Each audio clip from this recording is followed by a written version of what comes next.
Alrighty. Back. We're back. We're back again, eh? It's been a long time. Have we ever been gone? We've never been gone. I've never been gone. Never been Our gone. mind has never stopped working. No. But We're into back. we're into poison. Cheers on the poison. Yes, we are back, and we're glad to be back. Taking a break is good. Sometimes you need to take that break, eh? You need that little bit of break, a little bit of time off. You need to have a holiday. Yeah. Yeah, A holiday. I like that, eh? A holiday. Yeah. Who doesn't like a holiday? That's right. I like a holiday. You guys like a holiday? Who doesn't like a holiday? Holiday, you know. Yeah, Michael Peevler's first one on. Welcome, welcome, welcome. Hey guys, sorry I wasn't on the weekend with Lars. I just been super busy. Jeff Henderson from Down Under says, "Hey guys, how's it going? Hey, welcome, welcome, welcome." Yes, we haven't been on here in a few weeks. Just kind of taking a break. Everybody deserves a holiday. Yeah, and you know, it's always better when there's more than one person on the show running it.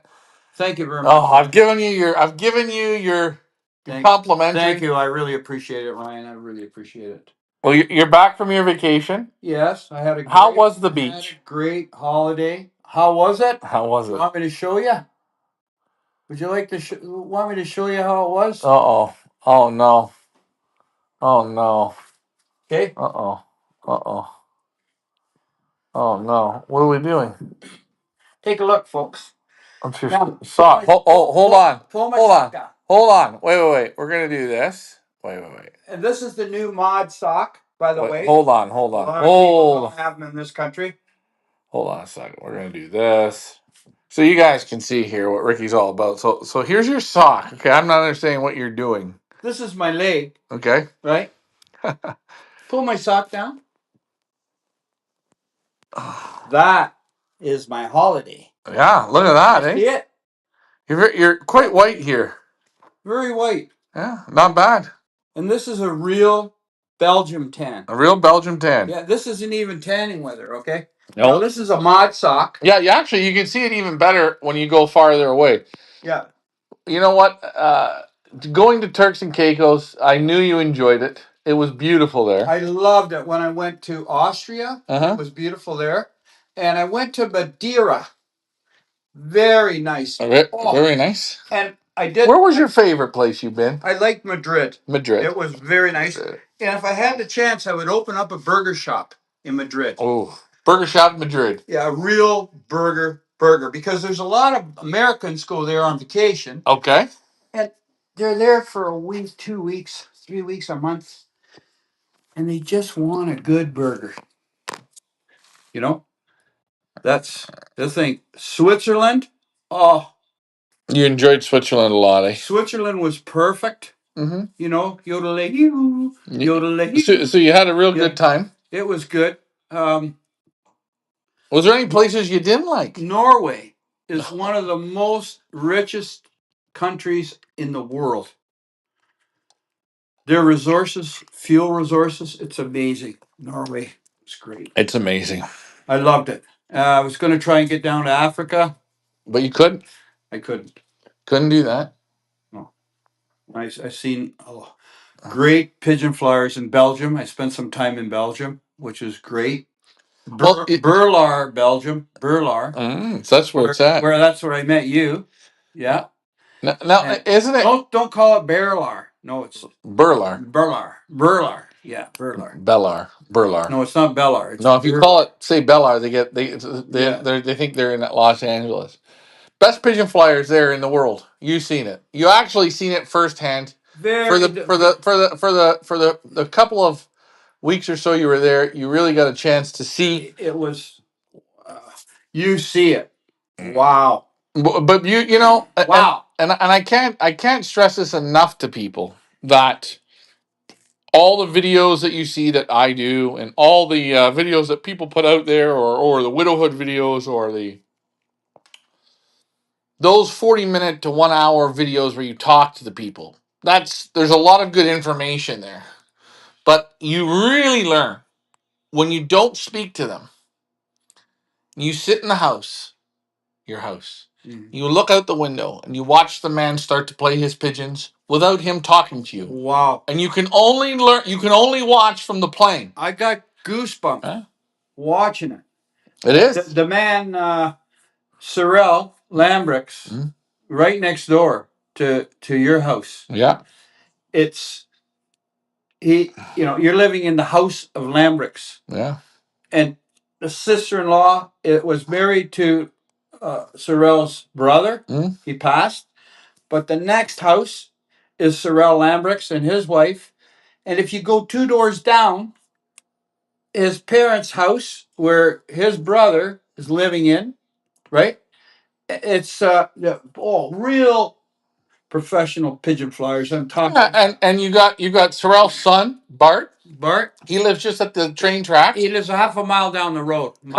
Carl lives only 1 kilometer directly across from us. You can ride there by bicycle, no problem. I did a lot of bicycling too when I was there. And I really enjoyed that. I will say, guys, You don't think I if couldn't? if You see how I threw my leg up? well, That's because I do a lot of bicycling. that's from huffing. Yeah. But I will say, I think and this is being 100% honest. And I again I will say the honesty is what will always bury me. Always the honesty, because really nobody wants to be honest. Hey, you said to me today, my hat. Well, I don't look good with the hat on. Take your hat off. I like the hat on because I don't like the way my hair is right now. That's But right. honestly, you're right. I don't like really wearing the hat. But hold on. In that area of pigeon racing, that area particularly, the Diamond Verbont, that area of Antwerp, that area in the world of pigeon racing. Now, I've never been to China or Taiwan, so I can't. That's the only other place that might, just might, come close to this little spot in Belgium. I know 101% why the pigeon men say, "What is a one-loft race?" I'll tell I you. know why. I'll tell you the people, the flyers around in Berlar, which is the capital of pigeon racing in the world.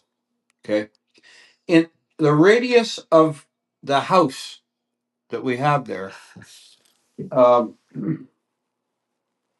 and we're talking roughly about a 5 kilometer radius. Okay, 5 kilometer radius. Or three miles. Yeah, 3 miles. Okay, there's 1,450 pigeon flyers in that little radius. When you go out the backyard, Ryan's backyard, and you take a look and you see 50 flying over there, you see another 50 over there, another 80 flying over there, another over here, another over there, and then you see those young birds or old birds amalgamate and they fly. They just, wow, it's amazing to see it. And amazing enough, Sorrel, he flies with roughly 22 old cocks, only old cocks. And Marcel became a good friend of mine. He lives literally, I'd say 1,000 feet away. 1,000. Marcel's been flying pigeons for 53 years in that area. He flies with 12 widowhood cocks. And those pigeons are liberated every weekend between 20 and I'd say 60,000 pigeons. And unbelievable. I gone over to Marcel's place. He says, I can't beat that Sorrel. He's unbelievable. But he beat him a couple weeks ago. You're waiting, puts 12 birds in. Pigeons come, right in, right on the board and in. He clocked 5 pigeons in 1 minute and 33 seconds from Kivran. And they're not on a drop. They're not on a drop. They're single, man. They're going single pigeons. 5 and 30 minutes. Basically, if you guys do the math on that, the first pigeon that comes acts for the second pigeon as a dropper, and the second pigeon acts for the third pigeon as a Yeah, dropper. they're almost that close. They're almost that close. It's like I will almost guarantee you Mm. that the pigeons, the way they can see each other, they are that close. They see it. I don't know, but they come up there, and I'm telling you, almost every race I watched, there was a strong shoulder, kind of one type of very strong shoulder wind, very strong. Everyone was strong wind, and they go and the birds from Key Rent. They're only flying 63 miles. That's nothing, eh? Nothing. 1 hour and 2 minutes. Oh, the birds will be here in an hour, 2 minutes, and 3 minutes. They'll be here. I said, "You got to be kidding! In this wind, there's no possible way. There's no way." I said, "This is incredible." The birds, man, they're right there. Boom, just boom, boom, boom. And what's his name? Marcel. He says, uh, "You get sends all 12 pigeons. He gets all 12 home. But if the 12th pigeon is like 12 minutes later, the 12th pigeon, the last pigeon, then the first one, he says, that pigeon's garbage. He's going to be garbage. He's garbage. I know he's garbage." Yeah. I mean, in our country, we go, "Oh, okay, that kind, with that kind of wind," Well, you say, "Oh well, I got my first pigeon. I got my first pigeon at 10 o'clock. My second pigeon came at 10:15. My third pigeon came at 10:20. Do you know what? My last pigeon came at 10:40. They kill them all. They rate that they keep the pigeons. They judge them at a high standard. Very They high. and I will say something. They either do this. If it doesn't come right one time, two times, if they see it by the third time, it's in their pot or in their garden. Yeah. It's gone. They're looking always to eliminate pigeons. They don't build bigger lofts for more pigeons. No. What they do is what I call it is, and I think they're very, very smart people, they concentrate.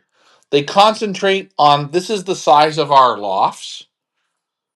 This is what we concentrate on. We don't add another room and another room and another room and another room and another room because the more you add, the less details. I mean, hey, you were at Carl Lambrex's, Mm-hmm. and he took you in and showed you the yearling cocks or the widowhood cocks, whatever it was, and he picked out the red cock that was going from his box to the window ledge, Yeah. box to the window ledge, box to the window ledge, and he said to you very, very confidently, "That pigeon's stupid. Yeah. None of the other cocks do this." I don't like that pigeon. And hold on, where you were there, how many cocks did Carl Lambrecht have? He had 15 cocks, Yeah. or 20 cocks, or 12 The cocks. thing what I liked is when he opened the door up to the cock section. Try me the vodka too. Yeah, you could feel it.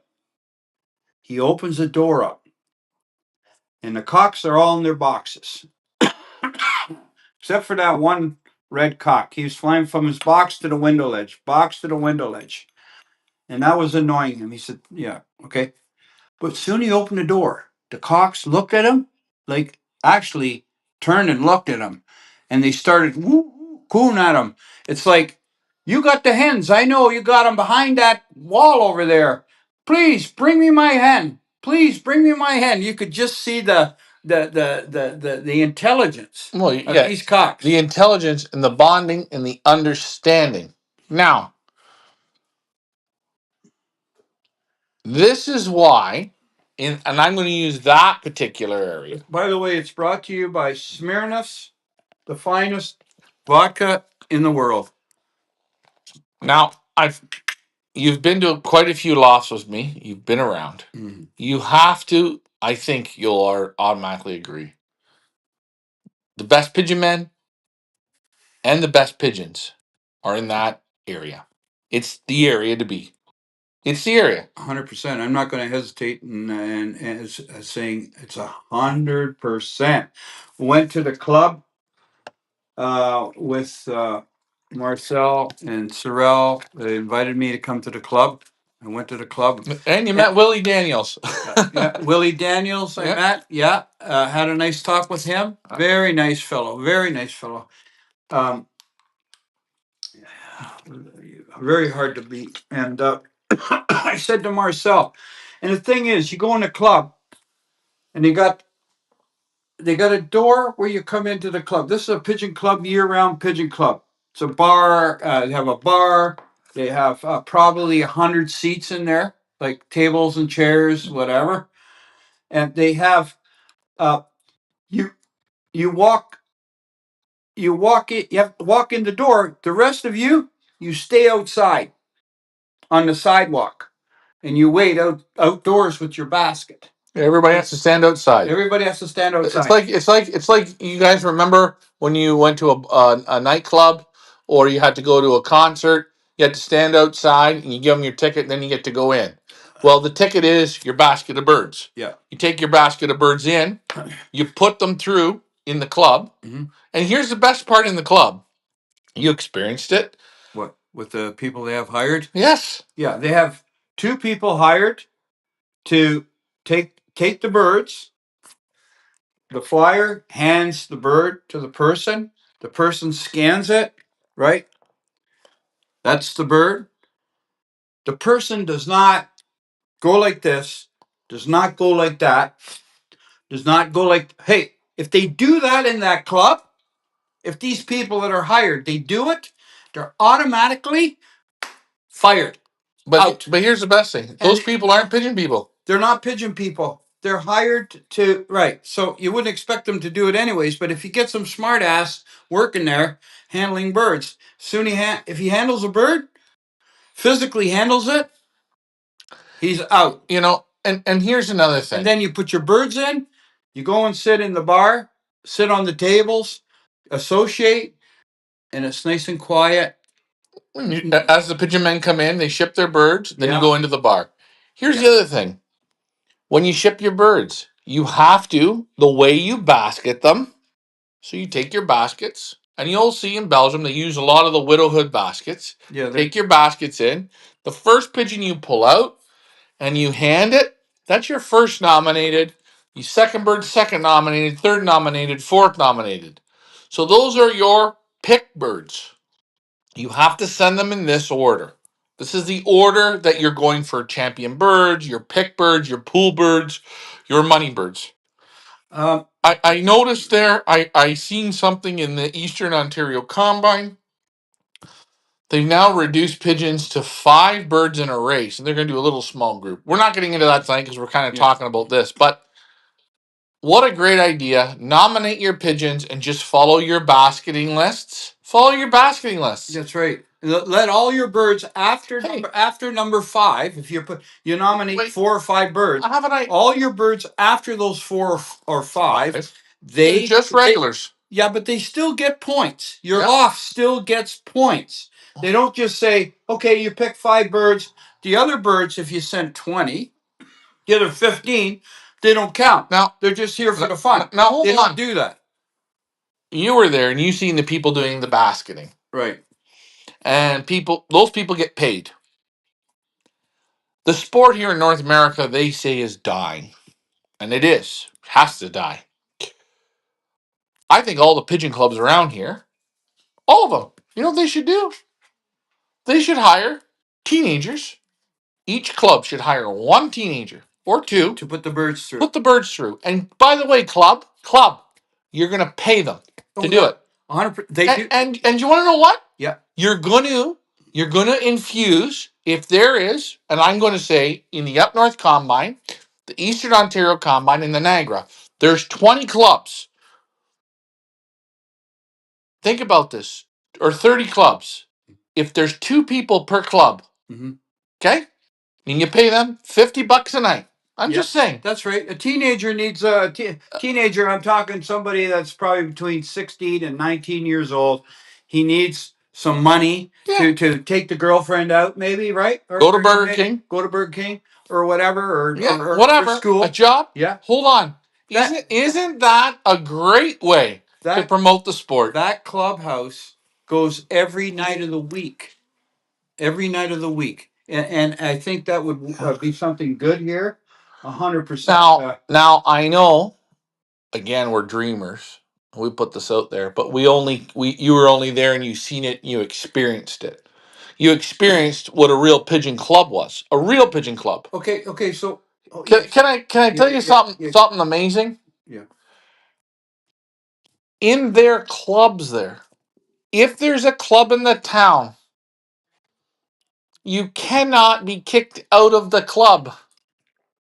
No, If you've cheated, you will be suspended. yeah, But if you say, we go to the club and I say to Carl Lambrecht, he's an asshole, or Carl says something to me, or to Marcel, or just something, and it's an argument, it's done, it's over with.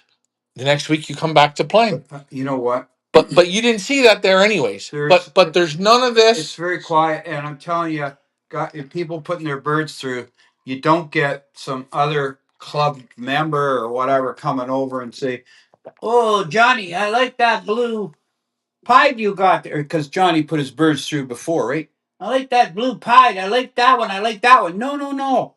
You just, hey, that's his time with his pigeons, putting his birds through. They just know it. It's what you call it's a bad character to do that. Bad character, right? So Well, yeah. it's, you know what it is. They're on another level, eh? Well, okay. So I mean that sport there in Belgium and Holland, Germany, Europe. The sport's been going on there, what, probably 100 years. Okay, 100 years at least. And it's 100 years, 150 years. 150 years. It's a sport that uh, you know when the Europeans came to Canada, a lot of them came in the 1950 1951s 51 year, right? And those people, if they were pigeon flyers, they left their country there in Europe to come to Canada to make fortune. And the idea was to get here and get in and work to make their money, their millions and millions, okay? But they kind of forgot a little bit about the pigeon flying, what was going on, because they left for this country. So that's how this America, Canada, this area got screwed up. And they didn't follow a certain criteria that came from the homeland. And like there, Carl Lambrecht, which is Sorel's son, he won last year an award. He had a pigeon that flew 35 races. A young bird. Yeah, in a row, back to back to back to back. So yeah, I'm just saying here you can fly a measly what, 10, maybe 10 old birds, and maybe 9, maybe 8. Hey, Well, here's a question I have for you. They're starting now. We don't have the weather for it. Mm. Okay, whatever. But They don't. We don't. they're starting racing now in the area here. The next weeks or so, this week, next week, and the week after, they start racing. Middle of May. Right. In southern Ontario. Why isn't it, just for fun, that I can't pay in and play with my young birds if they're ready? If they're ready. If they're ready. You should be able to. There's guys in Belgium right now. They're playing with their young birds. Well, first of all, they banned the young birds the 1st of January, and their young birds are on the board probably the first week of February. Their young birds are, holy mackerel, by the middle of March, they're already flying. And we can't do that here. They're already right now, for sure, on their third round, even their fourth round, if they want to. Right? Now, Right now, really, a lot of us here, we're just finishing off our first round of youngsters. you know, and I'll say something. We bred birds, put them together in the middle of November, end of November. We banned babies in January. You can't let them out. It's snowing. It's blowing. It's whatever. They're inside till the first week of May. They're garbage. And you absolutely look at them, and I'll tell you, they're dancing in the loft. They're healthy. They're beautiful. Beautiful. There's and guys, here's the mistake that us make. Not them, us. We let them out. Okay, they dance around. They all break. Whoa, we still feel good. They all break, and they're clapping to the roof. They're clapping back. They loft fly. They loft fly. Hey, wait a minute. They even ramble. Nah, Wait, hold on. They ramble a little bit. They ramble, and we're still feeling good. Then we put them into the basket, and guess what happens? Holy shit! The whole first round out of 30, I only got 2. Where did they all go? Or I got 10. Or I got 5, or I got 8. You lose them, they're no good. Guys, They're garbage. you've seen it firsthand. Young birds, as soon as you can start to play them from the nest bowl to the floor, from the floor to the landing board, from the landing board to the top of the roof, let's go. Mm-hmm. That's how it has to be. If they're in that loft 2 months, 3 months, they're dumbing. And I'm going to say this, one loft races. Why are you having so much losses? It's quite simple. You have to keep them in for such a long time. The people that bring you pigeons, they bring them to you 8 weeks old, too long in the loft. It's a disaster waiting to happen. Well, then the other thing too is you could take a pigeon. We're going to get into one loft now, but you can take a pigeon to a one loft race that's 28 days old. And he goes into a one loft race where so and so has 1,200 birds already in there. And guess what? You're thinking, I'm going to go fly in a one loft race. It's got 1,200 birds. I'm going to win some big money. I got the best baby in the world. It's 4 weeks old. Put 'em- All young birds must loft fly. All young birds must we call ramble or range, which means they should fly minimum a half an hour to an hour and a half away from the loft. Away, not flying around the tree, flying away and come back, and away and come back, and go and come back. And if you want to know another feeling of this, you have to have the feeling one of those days that you say to yourself, I lost all my young birds. Mm-hmm. They've been gone for 40 minutes. I haven't seen them. I lost them. That's the feeling. And that right there, that's Mother Nature telling you, okay, now we're ready to start putting them in the basket. But we're not going into all these steps and that. No, I think we should because this is a pretty good show. Well, I'm saying if we're on, if you guys could let me know. the other thing I don't know if we are. There's no comments. Everybody's quiet tonight. Oh, they're all shy tonight, eh? Oh, maybe, hey, hold on a minute. When you're listening, get yourself 2 pens because if one runs out of ink, you might miss something. Mm-hmm. What shall I say? Well, I for instance, I'm going to say something. I had a client of ours, big dollar client. Mm-hmm. Yep. He said to me, I don't want any birds going to a particular one loft race this year. Good evening, Peter Koo. Isn't that something Peter Koo's on? Peter Koo's on. Good. Hey, Peter. Elvis Cotello. Great information. Great. All right. People are commenting. Yes, we're on. Yes. That's good. I had somebody say to me, I don't want to go to this one loft race. Mm-hmm. Guy don't put the work in. He flew last week. He flew 250 miles and he buried them. And the week before, he flew 150 miles and buried them. The birds weren't coming worth a shit. And, yeah. I said, well, you want 3,000 pigeons in a race. That's what you all want. You all want that. You all want 3,000, 2,000, 8,000, 10,000. Hey, guys, you want it, but the pigeons don't want it. The men running it don't, well, they want it for their pocket, but it can't be done. Everyone still wants this big size. Well, can't. If you watch a liberation that I videotaped from Kivran with 50,000 pigeons, up, gone. The whole group. I think there's 500 circling. The whole group, though, gone. I watched today a one loft race running 350 miles in Florida. Don't want to say his name because I'm a bad guy if I say it. Yeah, don't say it. But he knows. I watch those pigeons. They get up out of the trailer. They just turn. They turn. They turn. And they're not going up. They just keep turning. They just keep turning. They just keep turning. Then they stop the video. You know what they say? They're birds. There's something wrong. They're all, I hate to say it, They're flat. they're flat. They're flat. And when you look at the results today, flying at speeds of 1,500, 1,400, very easy, man. It's what when we say 15, 14, no, 13, 14, 15, 16, 17, 18, 19, 20, those speeds. If you want to know what that is, you're all not in shape watching this. Get your ass, go to Walmart and get a bicycle, and you find the biggest hill.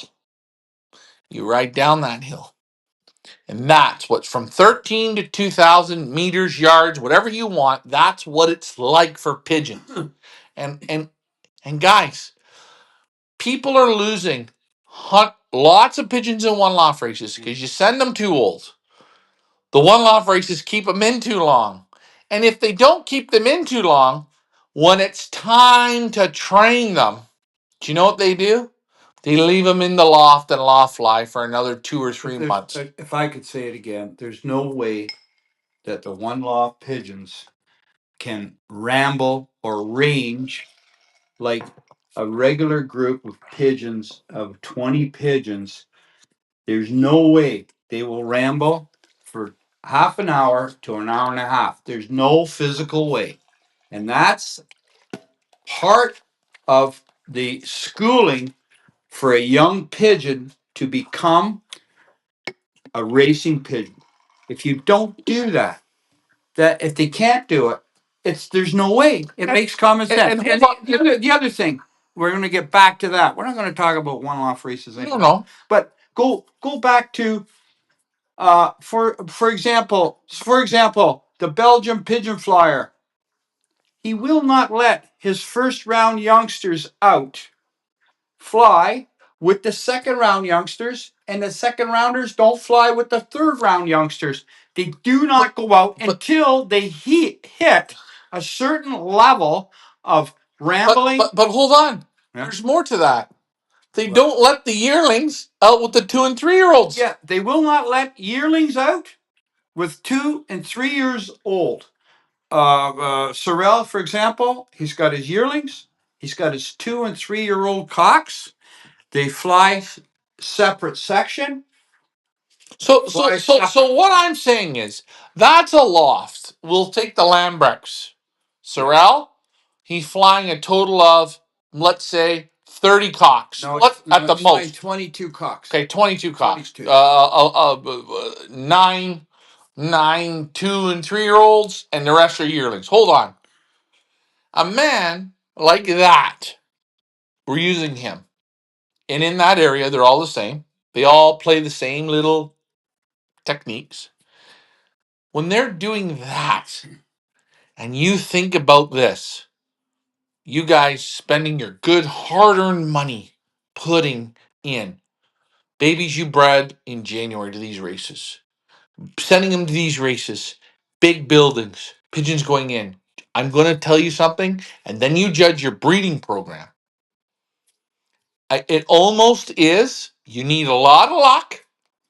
And again, the same question. You went to the clubs. Were any of those people there? Did you ever hear one of those men in that room talk one loft racing?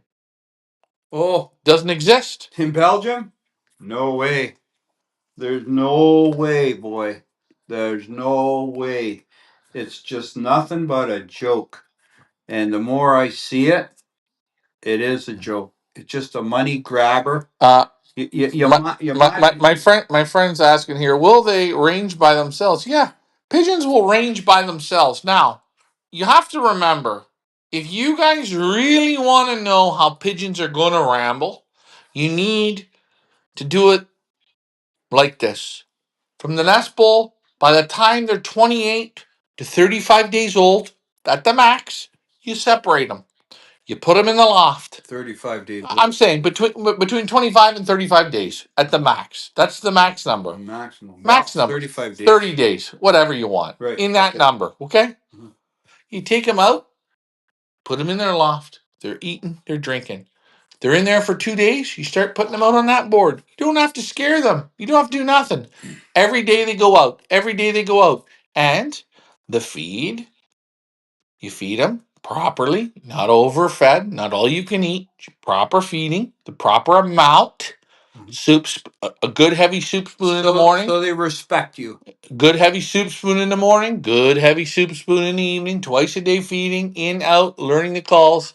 And in about 10 days, 14 days, they start to go up. You let them fly. You let them do their thing. Those birds will do it on their own. But you don't say, well, I raised two young ones and putting them on the board. You know, like to see a nice little kit, maybe of 10 at the least, up to 20, maybe 30. I think that's a perfect little kit. And let them out and away they go. Excuse me. You let them out and you let them do it. You don't have to whip them. You don't have to beat You them. don't have to flag them. You see these guys flagging and shit. We've done that before. It's Well, like hey, if you want to talk to them and get them up a little bit, okay, it's fine. Just to get to go a little bit, good. After this, they got to do it on their own, and you will know something. If you have the weight right of the pigeon, they go. they go. And hey, you're feeding them maybe a little bit heavy breeding mix. You cut it back with a 50% depurative mix, light mix, or you back off the feed a little bit. You can feed. You know, you can feed pigeons heavy mix, 100% heavy mix, the heaviest as you want. But instead of giving them a full feeding of heavy mix, you give them 75% heavy mix. They're getting everything they need, but you back it off. You back it off.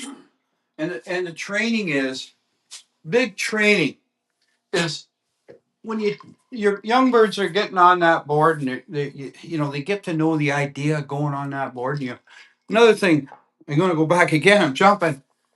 The professionals, they don't have fly pens.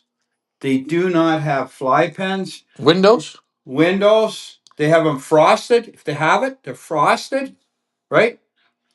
And they just open and shoot. Once they get trained, they put them out on that little landing board. No Avery's. They just open the chute out and say, "Come on, come, out, come on, out, out, out." They go boom, boom, boom, boom, boom, out. That's it. And another thing, they love the lofts hot, warm. Now Marcel, he's flying a little bit to second to Sorrel. He says to me, "I can't beat that guy. I cannot beat him." He said to me one day, "I'm a very intelligent man. I'm good with mathematics. I'm good with architect. I'm good with a lot. I'm a very smart man. I have an education." He said, "Sorrel, he's very dumb man. Dumb. Never got no education. Zero, nothing. Dumb. Real dumb." He said, "But in flying a pigeon, he's a king. He's a master." He says to me, "I cannot beat this guy. I get close to him by 1 minute or half a minute." Again, Carl said today he called. My father won the Noyon race and the Kievan race. He won both. He won both. Holy jumping. And I get goosebumps to think about it. And I said, "Yeah." I said, "Why do you think?"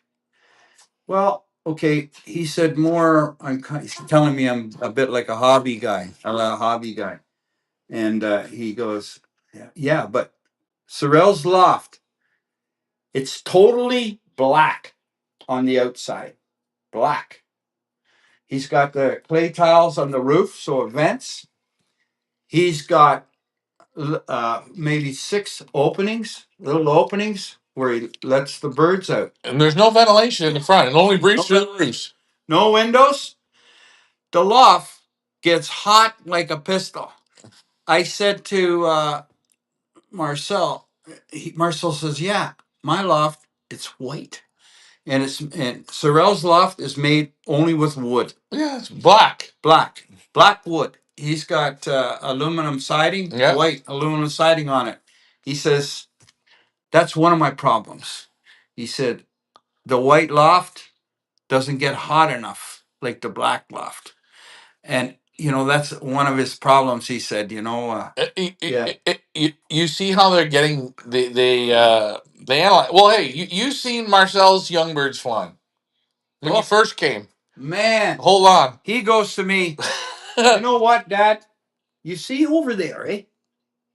It's like a quarter mile away. But it's not. It's only about 1,500 There's feet. a guy there. I see him every day between 11 and 12.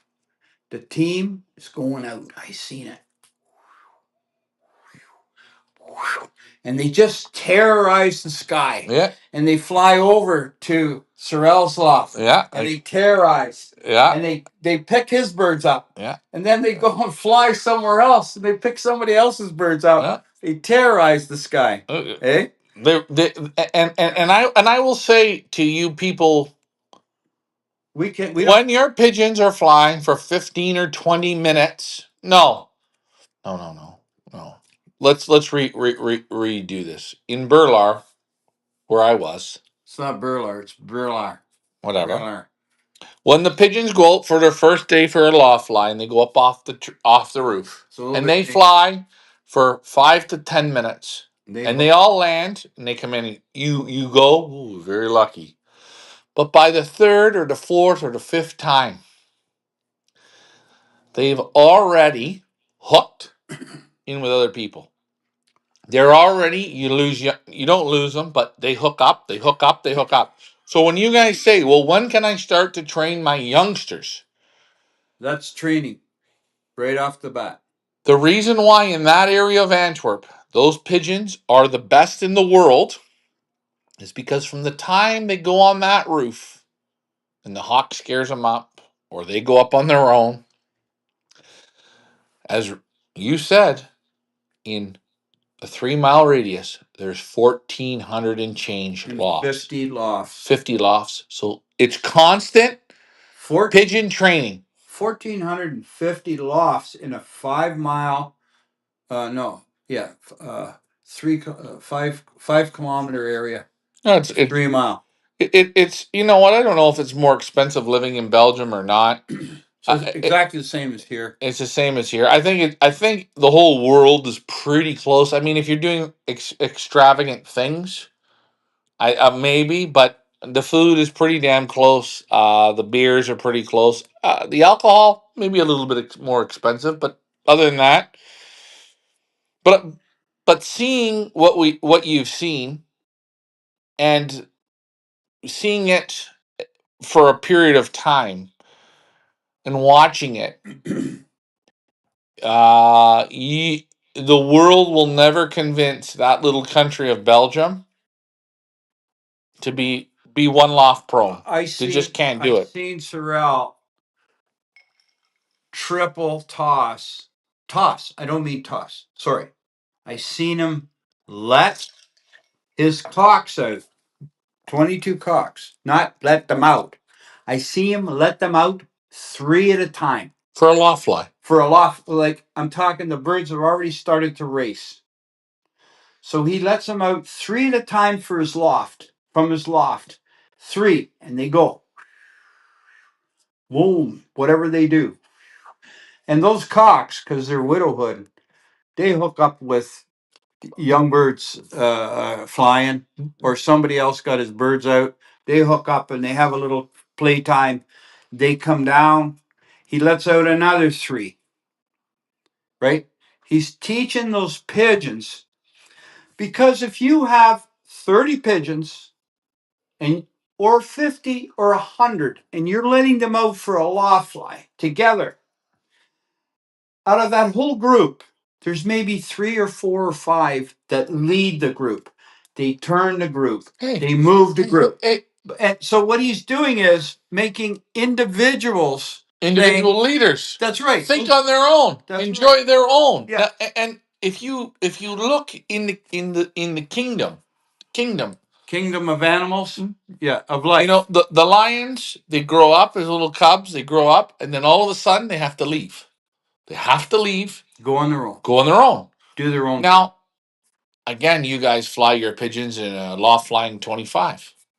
25. 25. 25 are flying. No, fuck it. Not 25. 50. Nah, forget it. 150 are loft flying.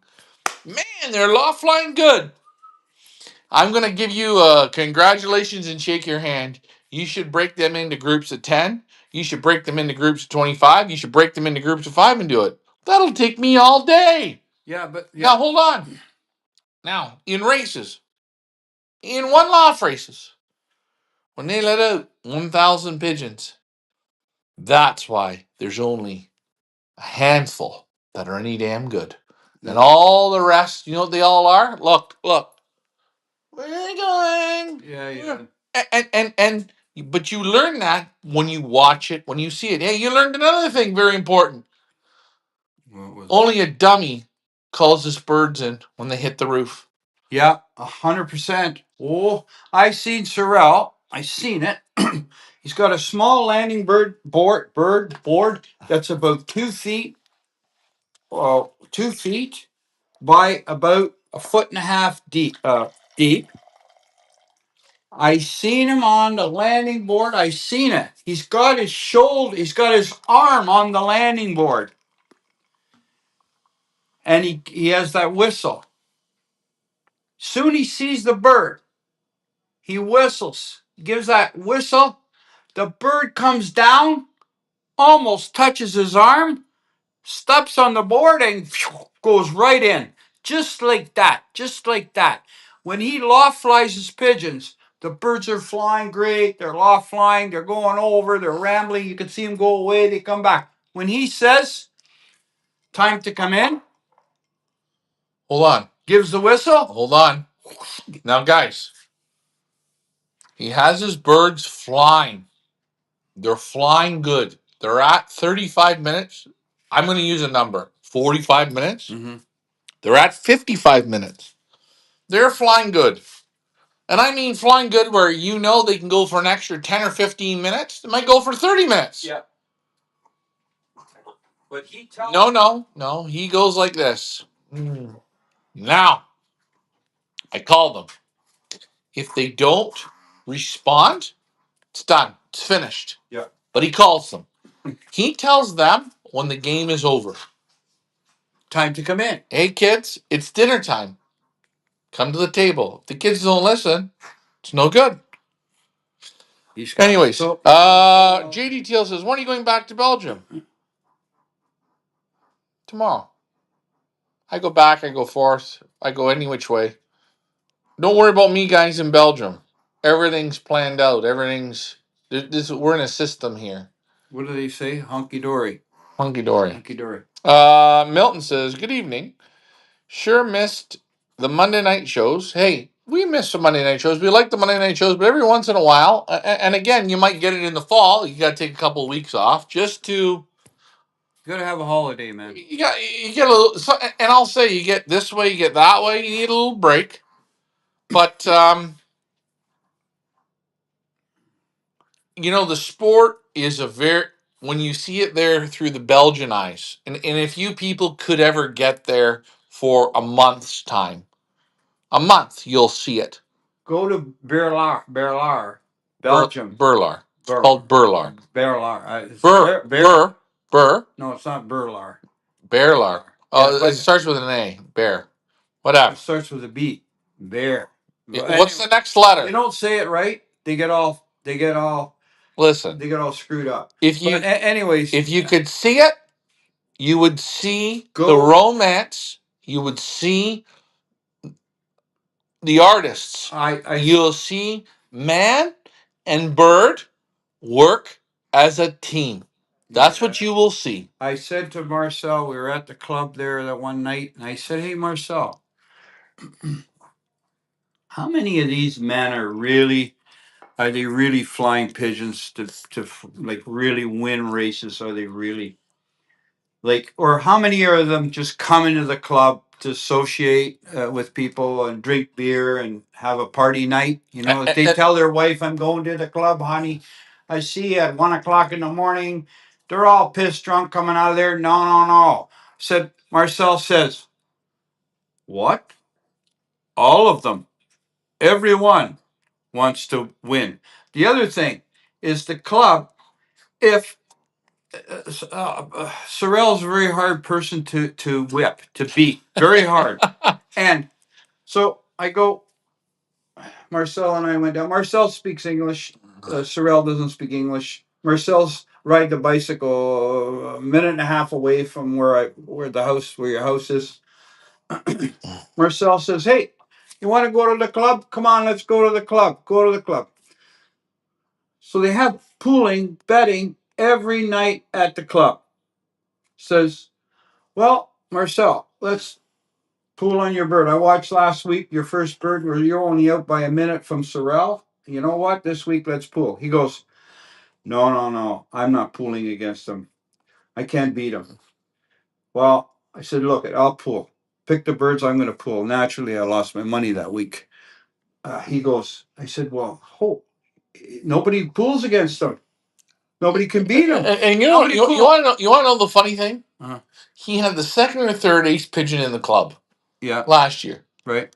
And he's that afraid of Lambrex. Yeah, Marcel is. Yeah, that's how close this Like, is. like, and you know what? I will say something. You were there, and you met the Lambrex family. You met Stefan Lambrex. Stefan Lambrex. Yeah, you met all of them. Yeah.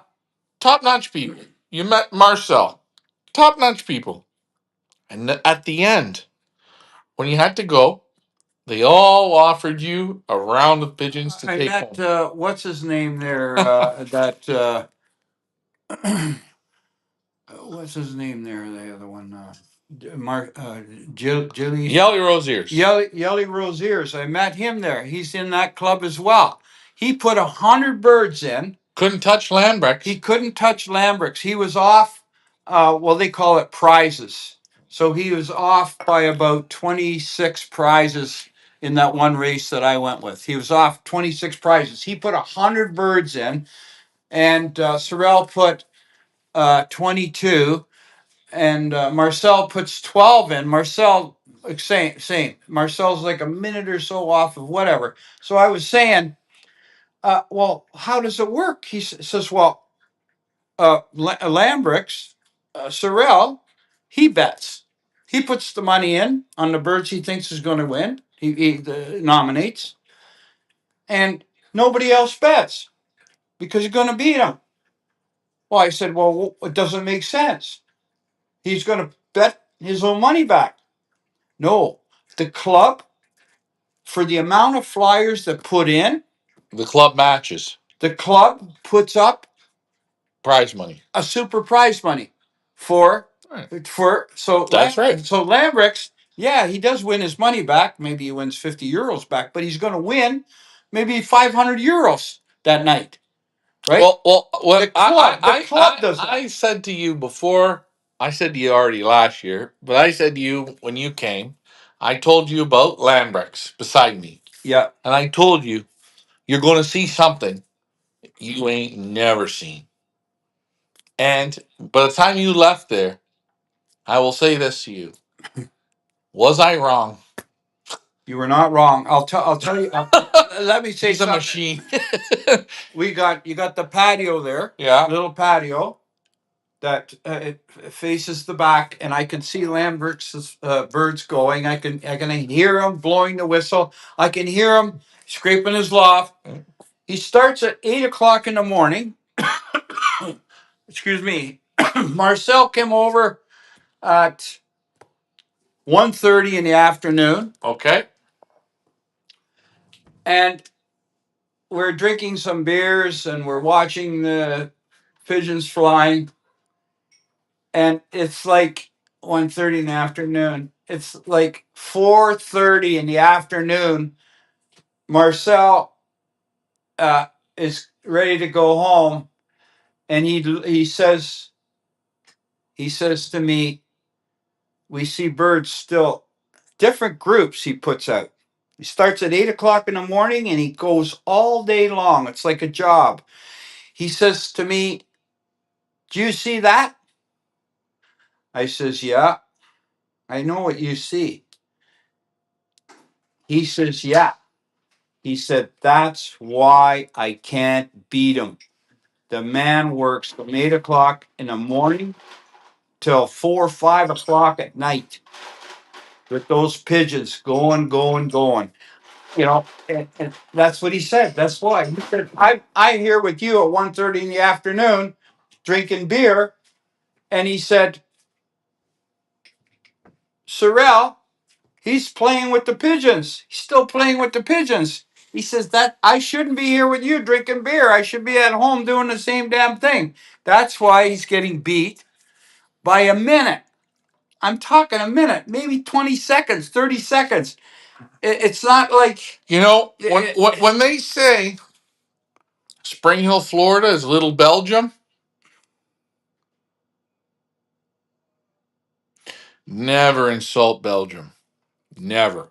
yeah, Spring Hill, Florida is Little Belgium.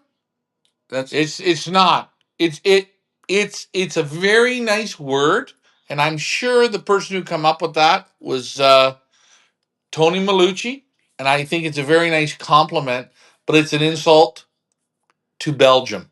It's a big insult because when you are in a 3 to 5 mile radius and there are 1,400 and 50. 50. That's in five under 5 miles. Yeah, There's 5 or 6 clubs right in that area. yeah. You will never say that Spring Hill, Florida is Little Belgium. Because I will say something. If you take Sorrel Lambrex, Carl Lambrex, Bert language. you take Marcel. Marcel. You guys don't even know him. You drop him in Spring Hill, Florida. I'll tell you something right now. He whomps them. Yeah. He doesn't whomp them. He obliterates them. It's amazing how the clubs are so close because what was it? I was over at Marcel's watching the race, and then he had to go to clock off. Like he had one of the ones you got to go to the club to clock off. He's got the old one, yeah. So he's 76. And I said, "Okay. Oh, yeah, he rides the bicycle to the club. You get me? Takes the bicycle to the club. From where I live, where you live, I can ride the bicycle to his club. I can ride the bicycle to My club. Carl's club. Yeah. Carl is in the same club, your club, and Bert, he's in a different club, Lambricks.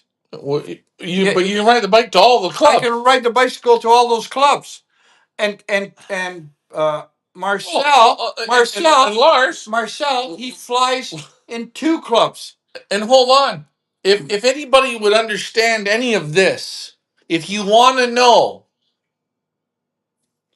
in those clubs, you've got Chris Clarebot and Willie Daniels, people you know. Yeah, Gaston Vandenauer, you were there. yeah, Lars there. yeah. You've got all the Lambrechts, all of them. They're there. It's the concentration of the best of the best. Yeah. You would say if you were looking at NFL, NHL, NBA, they're the all stars. And then you go to Antwerp, which is very close. Well, that is in Antwerp, but that's on the farmer's side. You got what's his name, Patrick? Yeah, well, no, Patrick Books. You got Vandenbalk. They're all in the Diamond, Vermont. They're all in this zone, but it's in the province of Antwerp. Yeah, and guys, I'm going to tell you something. Pigeons that come out of Antwerp, pigeons. Those pigeons from Antwerp, we can buy them from Germany. We can buy them from Holland. We can buy them from a different part of Belgium. But the ones in Antwerp, in that little zone, province of, they're effing deadly. They have to deal with the most pigeons. They have to deal with the most pigeons when they're 4 weeks old. They deal with the most pigeons when they're 6 weeks old, 10 weeks old, 20 weeks old. They have to deal with everything. And that's why when you people hear Patrick Books, everyone has great results with. Why? Diamond Verbont. Stefan Lambrechts, why does everyone win with them? Diamond Verbont. You ask uh, Dirk Vandenbalk, why does everybody win with those pigeons? Diamond Verbont. You ask people, again, the Rudy Van Reeth, the Carl Lanen pigeons, the Grizzle. What was his name, the Grizzle? I don't know the name. Diamond Verbont. The best pigeons will come from that area because it's called concentrate. And only the best pigeons win. So, I know I'm sitting there with Marcel. We're waiting. He already had birds. Like, he got the birds at 1 minute after 10. And, we're sitting there, let's say 20 minutes after 10. And he's got all his birds in, eh? Sent 12, got them all in already long before. And we see pigeons going.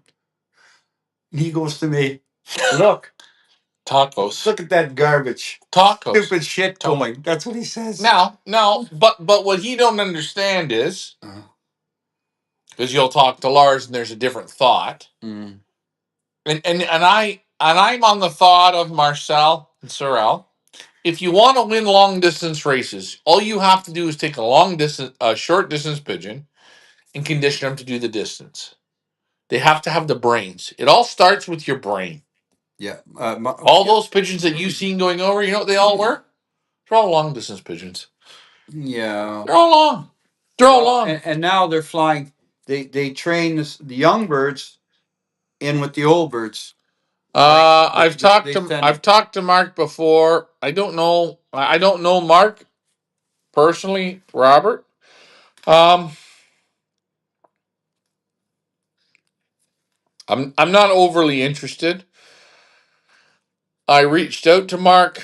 Mark was on the fence, off the fence. I'm sure he's a nice guy. I'm sure I will meet him and do an interview with him one of these days. But no, I don't. I can't say I've really spent any time with him. But anyways, as we were saying, going there and experiencing it for a certain amount of time, you see pigeon racing as as it is, as the real part of it. And guys, I know you all get down on these one loft races, and you get down on the guys flying those races or running the races. And I will say this, shit. You people sending them the pigeons, they make the money, yes. But you're sending the pigeons to fail. You're sending them to fail. You're sending them to bury that man. Because that man's got to make that money. But you're sending them to fail. Because I'll tell you something. When you really start to see the game to be played, and you play it, and you play it, and you play it, I will tell you people, if you have 40 young birds, okay, you have 20 old birds, you're perfect. You can play. You can put the time in. You can study them. You can play. If you have 10 old birds and 25 young birds, you can play. You can study. You can learn. In pigeon racing, more is not better. Less is more. And that's an old saying. And in pigeon racing, less is more. Now, but you know what? I talked to the people there, and they say here in North America, we have 10 races in a year for old birds and 10 for young birds. They have a couple open races, maybe where guys from a bit around they come. they got nothing now. Yeah. When I tell them we got 10 races, they just shake their heads. They go, it's like not fair to the pigeons. Not fair at all. They shake their heads. There's no training in that. There's nothing. No, it's terrible. You go 115 miles, 160 miles, 225 miles, 234 miles, 276 miles, 325 miles for young birds, and then it's over. We have one open race where we get together. They say that is not fair to the pigeons. It's totally, and it's not the pigeon flyer. There's no way you can make pigeons work like that. And that's where we don't have the climate, right? Or they could stretch this out. They could make the races start maybe the end of April, maybe, and then stretch from those. May to November. Yeah, those old bird races, stretch them out. So you give time for people to work with the pigeons to do this. Okay, But this here, what they're doing here, this is totally. So Jeff Henderson says, let's do a Berlar tour. That'd be very nice. Jeff, you're going to be on the tour. I can't wait. You got to bring me a bikini. What's the status of the Ricky 7 one loft race? Now, uh, well, that's, I hope we were going to skip that question because what are we doing with the Ricky 7 one loft race?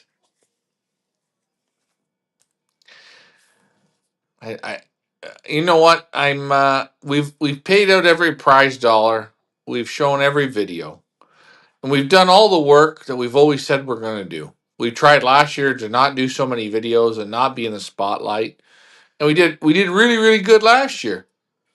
And it was fun, but it wasn't fun because we couldn't show the people. But I'll say this year, uh, we posted it up.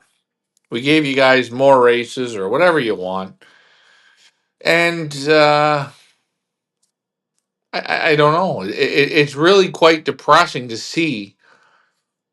I don't know what you people want, but whatever you want, we don't give you because what I thought you would want, you don't go to. It's like you look at Hoosier or you look at Andy or you look at all these races. And they go back every year, and I think the problem is that we showed too much. We played the game for real, and that's what really will bury you. So you're asking me, what are we doing this year? Why enter this race? There's no prize money. What am I going to work with 10 pigeons? You know, you guys make the race, but if none of you people who watch this show, and I'm talking about guys that watch a show that don't comment, but you like it. You like the videos. You like where we go. But there's something you don't like. If you don't play with us, well, I can't do this. There's no point. I'm not going to take five teams in and work. What are we working for? We're not doing any justice to your pigeons. Well, I'm not working my balls off Yeah. for 5 teams of pigeons, 4 teams of pigeons. Forget it. If you want the proper work done, you know what? I got to make some money. I'm not cranking up that vehicle, burning tires, burning shit for this shit. Forget it. You guys want to go to the fool's race. Go to the fool's race. That's Go to what the you're. fool's race. Go to the fool's race. Go to the fool's race. And you know That's what? You it. know what? If you go on Win Companion, about 95% are fool's races. Yeah, And you can go into them and you figure out, and I'll say this, you figure out the ones that aren't the fools. And I'll say this, there's only one way you'll figure it out. Put your money in and lose. Now, Milton says, what's the status on the auction birds? Hey, auction birds are in quarantine. Everybody's doing good. That's that. Here's my issue. We still have no dates on when you have ready for the US. Well, here's my problem. My local Canadians, for some reason, if the Canadians don't participate, I don't want to take your money and take your birds and do this to you.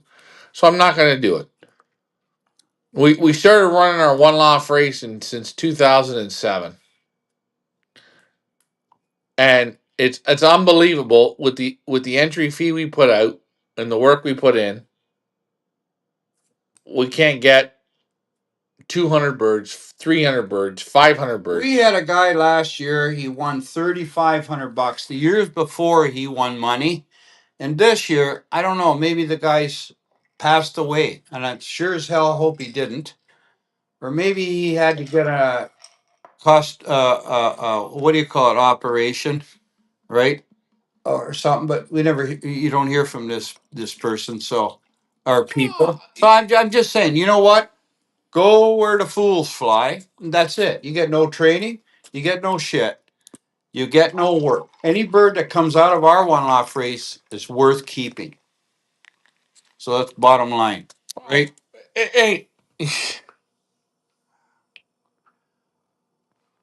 what's the terrifying? I don't know what the tariff is because I haven't taken a group of birds to the border yet. So we're gonna find that out. Yeah. Oh yeah.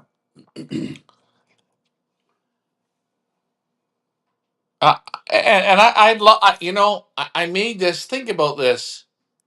We said $1,077 for as many birds as you wanted to pick. Now, there's so many people that watch this show. Every club could have put in a team.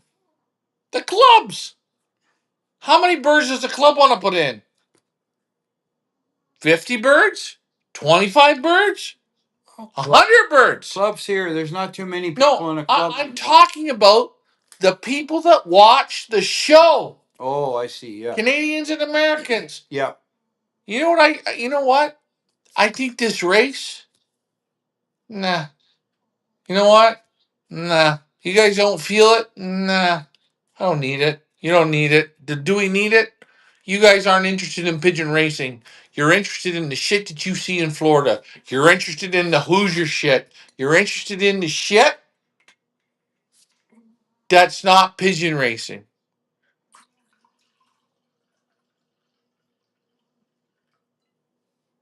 Can't say to Sorel Lambrechts, Carl Lambrechts. I can't say to Marcel, do you want to play in a one loft race? They'll start laughing. That's not pigeon flying.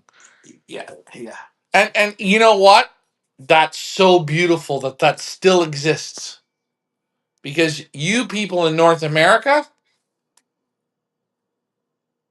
you fucked it. You took something so beautiful Yeah. But and you made it into dollars and the cents. problem is the people in North America uh, are They made it into dollars and cents. they're pigeon keepers. They weren't educated from young people to become pigeon flyers. 90% of them are not. They were North American people that worked their ass off to have three cars in the driveway, a television in every bedroom, a television in the kitchen, a bathroom in every bedroom, and that's what they worked for. So they couldn't concentrate on pigeon flying. So now they don't know any better. They don't understand really. So this is what we're talking about, right? Uh, again, I go to Lambrechts to watch the race on Saturday. It's on Sunday, the one main race he has, and they say, "I'm next door in your house. Are you coming over? Come on over." They put chairs out on the lawn. Their wives come over. A couple neighbors come over. Hold on. How many times we were there Yeah, and people from England came over? came over. Came Yeah, over. People yeah. from England were cherry picking, trying to buy pigeons. What I'm saying is, it's like a sport. It's like watching a hockey game or a football. It's a different. It's a different breed. Right. So I cannot blame people in this North America that haven't been properly educated. Here's our problem. Right. So what happens is you get brainwashed into some, and you go there. So hey, listen, go there, man. you're just friggin' joking around. You don't know what you're doing. Go there. I don't give a shit. Go. Sorry to say it, but anyways, And you know what? Pigeon racing, when a guy takes on a job to fly the pigeons and do the best that he can, and he shows it, and he gives you his real opinion on that. And his opinion can be right or wrong because everybody can look at it and say, "Oh yeah, yeah, yeah."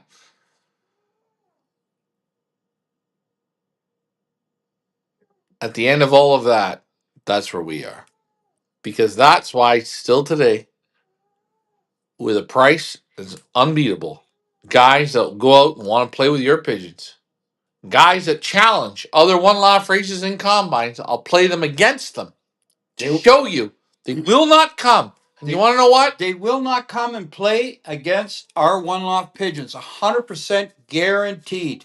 We proved the pigeons right to the end. We did it at Board and Bond there a few years ago. You tell them a couple of years. I promise you this. I'll take one laugh pigeons here. Here. You give me on the up north combine, the big one here, I'll whip them. I will whip them. Guess what they'll be doing? Please don't come back. You're not allowed back. Big one with 100 flyers on their unit. You know what we call this? You know what we call this? 100 flyers. If you go to again, you go to Belgium, Berlar, Belgium, and you talk to Marcel, he said within a kilometer radius, there's 1,450 flyers. Hold on. In a 3 kilometer radius. Hold on. If we're going to have all the details 2 months ago, I guarantee I've been running my race since 2007 or 8. 2007, 2008. I think this is 15 or 17 years. Every year I have one. I like to run them. I don't even care. You make money, you don't. We run them. We enjoy it. Take birds in June, we run them. If you watch what we do,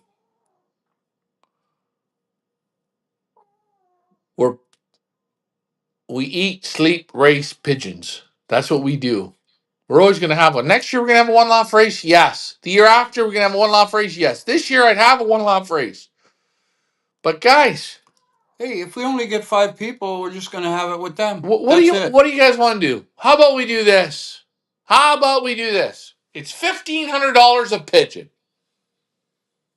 1,000 to the price, 500 to the perch fee. Send your pigeons. You only need one. You guys are all doctors. You all know what you're looking at. You all have pedigrees. Send your pigeon. And guys, one of these days, and I'm giving somebody already an advice. One pigeon, $2,000, 500 perch fee, 1,500 for prize money. Let the guy take in 100 pigeons, and that son of a bitch, he'll fly them the right way. I think the best way to take pigeons in as well is in about a 10-day period. Just hold on. Yeah, a 10-day period. And the pigeon, when it comes, can't kick a flight before it comes. We had pigeons last year. They were on their 4th flight or 7th flight. Yeah. 7th. Can you imagine let a boy sit on the couch and do nothing till he's 18 years old. Then let's start. He's going to be a bicycle racer. He's going to be a soccer player. Can you imagine? Let's start that. Or even can he do a paper run? Okay. But take the kid when he's 2.5 years old and he starts doing this stuff. By the time, the 18-year-old just starting, I'd say don't even kick a flight. Okay. If people listen, we might take a year off this year. A holiday. It's a holiday. Yeah. We're not going anywhere. Guys, we're Belgian. We eat, sleep, breathe pigeons. In the house, in this house, if you ask my mother, she's not pigeons. The only thing she hears is pigeons, pigeons, pigeons. Uh-huh. As Gert Pollen said, Mark Pollen passed away. Every time it was so beautiful. I'd go into his house and he couldn't speak very much English. And he would look at me and pour me a beer and he would say to me, Ryan, pigeons, pigeons. That's right. Yeah. He had it in him. We Yeah. were the same but different. He died. He Yeah. just died. Yeah. But he had it. He said it. Yeah. It was exactly what it was. So this year, fuck the race. Nothing. No race. You know what? Save your money. Go to. Look Oh, at by the way, hold on a minute. wait. Who is it? That Dutchman there? He's having a race this Yeah, year. he built a big loft, the Yeah. Dutch Touch. You know His first race in Old Birds. Yeah. First race, professional. Shit the bed. He There's should. one smart thing that Big Andy does. One real smart thing. What? And this is for you seeing the girls. They're watching. They always watch. You don't fly pigeons in Coldberg. And if you don't fly pigeons, you can't lose a race. That's right. But Oscar DeVries and his little magic mittens. Congratulations to Andy Pilata. He raped and pillaged you on Saturday. I can't wait for next weekend to watch the grounding. Wait, the grounding and pounding. And when he's done, when Andy Pilata's done with him, Oscar, this one's for you, bud. Take you and your wife and your big loft. Pick it up. Go back to Ottawa in the corner pocket. Well, When the wind blows that way, you can get a win. I don't think he can go back there for the reason that he had one good race in that organization last year, but he got caught cheating in that one race. Oh, let's And not talk wait, about hold on, cheating. I can talk. And he actually spoke out and said, "I want to be taken off the results." Admitted that he got caught cheating, and I'm sure that the president of the club said, probably said to him, "I don't want to see you back here on the EOC." And so now No, he jumped no, ship and no, went over no, there. no. They won't do that. They won't do that, Mister. No, but all I'm saying is, I want to give a congratulations to Andy Pilata. I actually call him Bert and Ernie for his unibrow, but that doesn't matter. That's racing terms. Yeah. He kicked the shit out of Oscar DeVries, and it was so good. And actually, the other guy down the street kicked his ass. Ricky Gaskin kicked his ass, and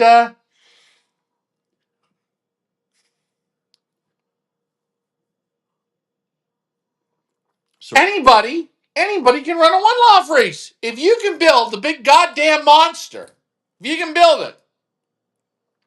come to my one loft race. I have a $400,000 loft. Come on, man. And I got a landing board that's great. That's it. Come on. I had to give Oscar a shout out because I think Oscar deserves one. And I hope he's wearing his mittens tonight. And I hope he's watching. And I know I'm gonna get some slag. People say to me, "Oh, when are we having our race?" We're gonna pay on a win companion for our race this year. It's gonna cost us $1,000. Next year we're gonna have a race. Gonna be a big race. Gonna be big. Big, big, big, big, big, big, big, big, big.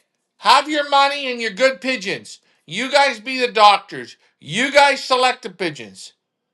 No shows though, eh? I won't give you my input. You figure out where your pigeons are good or where your pigeons are shit. I won't show you the feeding. I won't show you the shit. Because when I do it, you cut me down.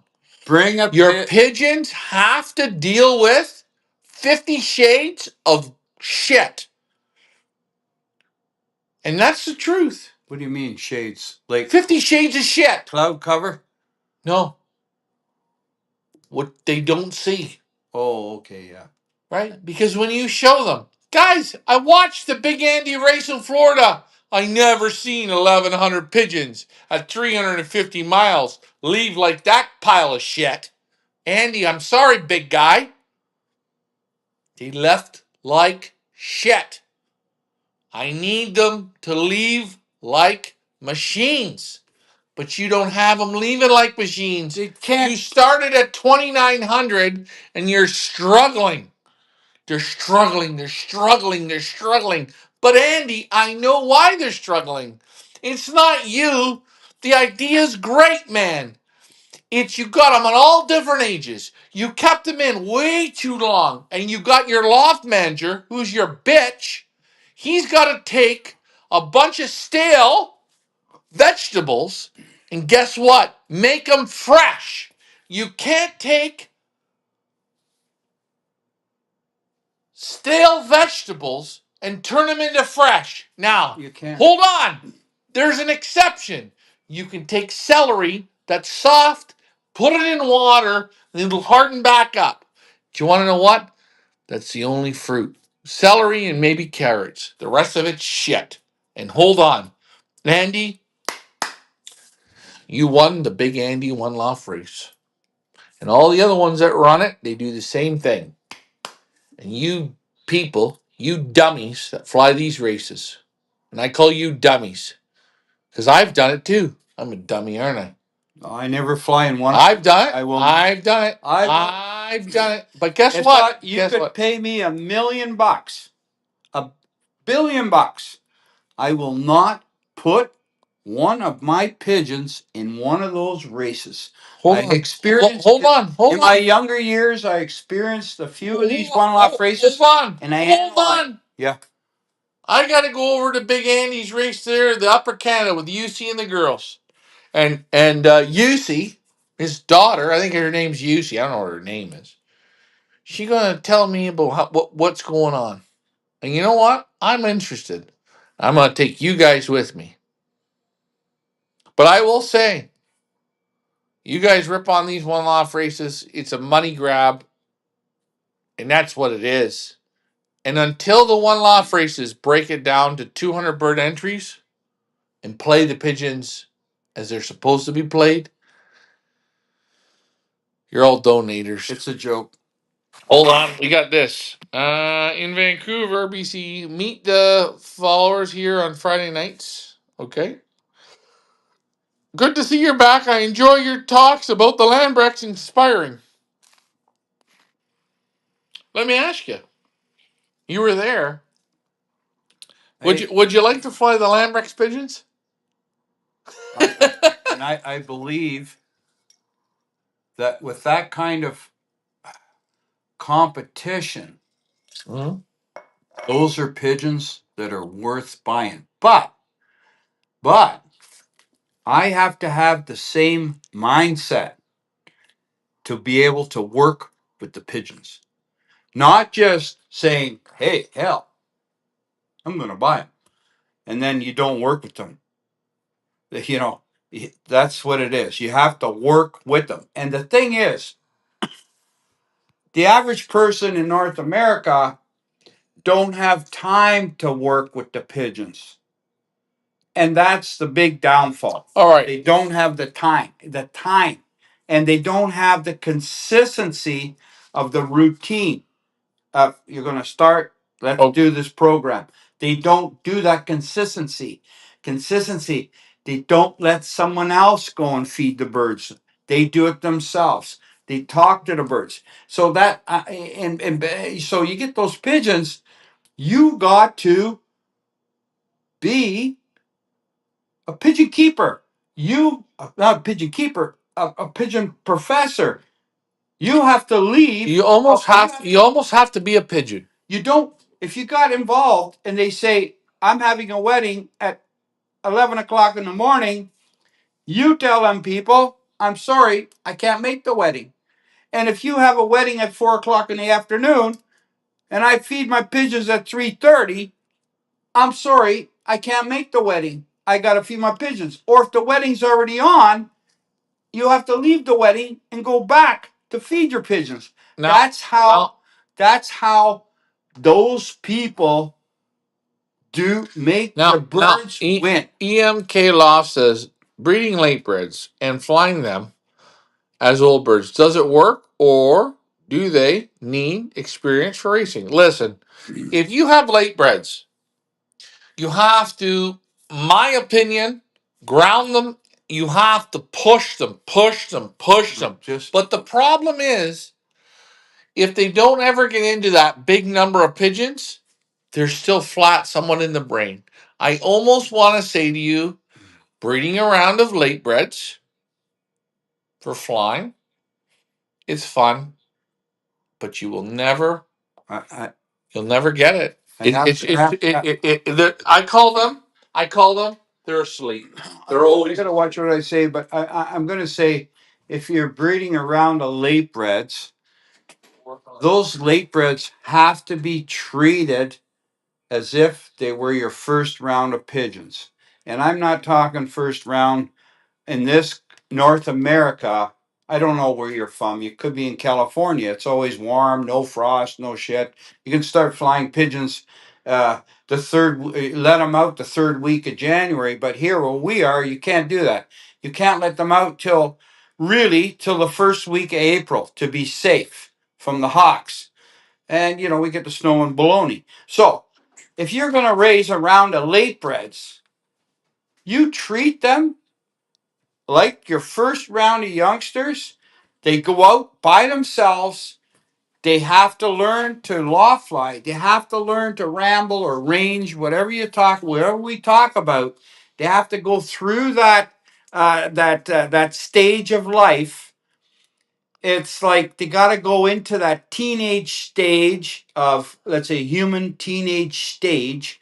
Once the teenager gets to be, well, myself. But hold on. But it doesn't. It doesn't happen. It doesn't happen because. But listen, do you know why the number one reason it doesn't happen? You're cutting me off right now. Do you know why it doesn't happen? Why?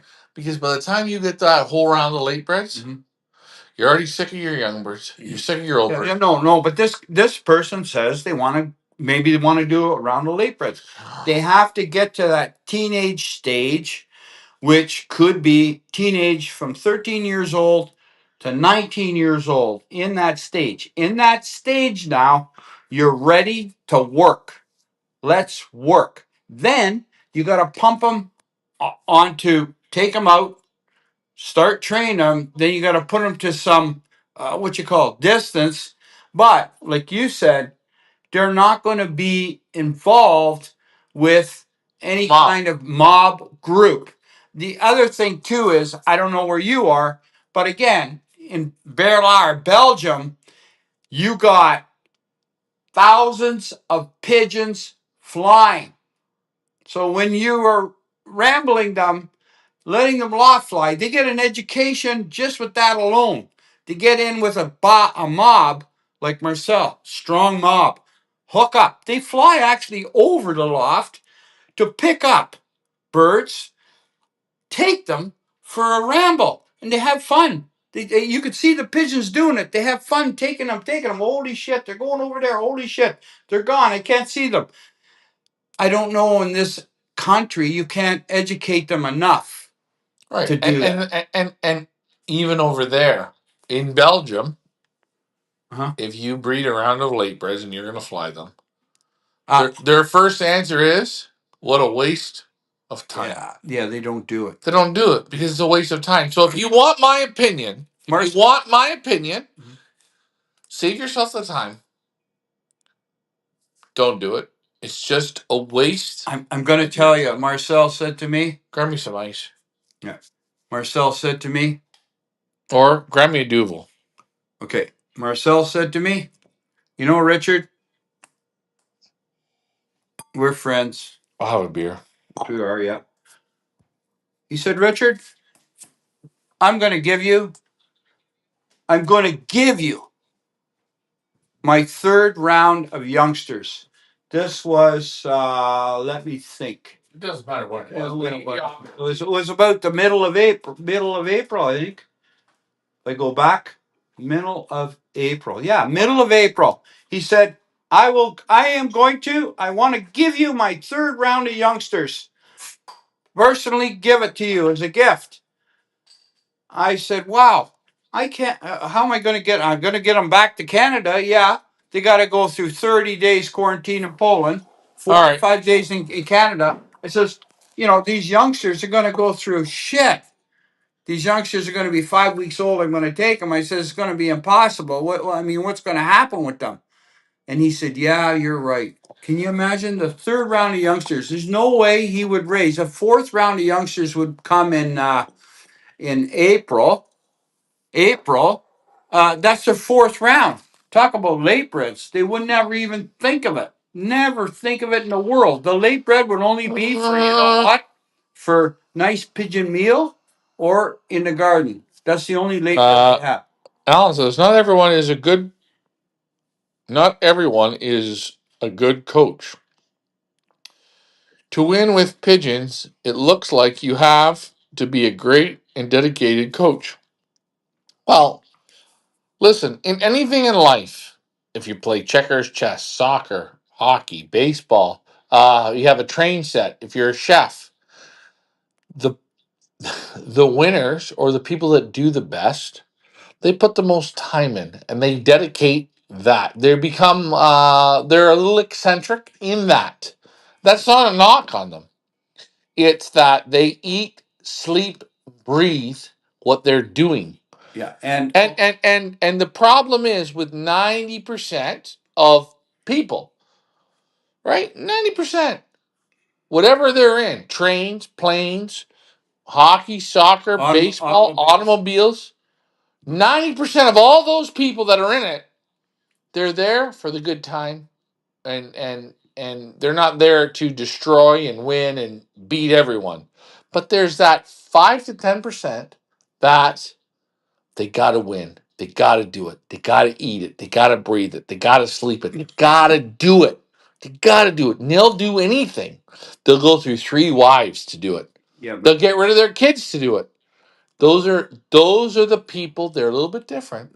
this person said they need a good coach. But there's a lot of coaches We got lots of that comments. will look at a certain individual saying, well, you could be an individual and saying, here, I have my child, or here I am. I want to pay you X dollars to make me this. And they will have an interview with you, and they will actually, probably by the end of the interview, will realize, I think you're dreaming. Okay, hold on. Okay, but and that's the bottom line. I mean, I would have to say my visit there, to these individuals. Um, All right, hold on. they don't they won't even talk to somebody that is I should have to say I don't know what to say. So they say I fly. Here's something. I fly Chicago, 1,200 young birds per race. That's pretty good. 4,000 birds for old birds, 500-mile race. 4,000 birds for an old bird, 500-mile race. Okay, good.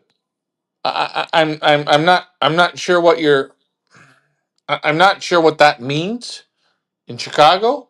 I think Chicago is good. You got that's a good size race for Chicago.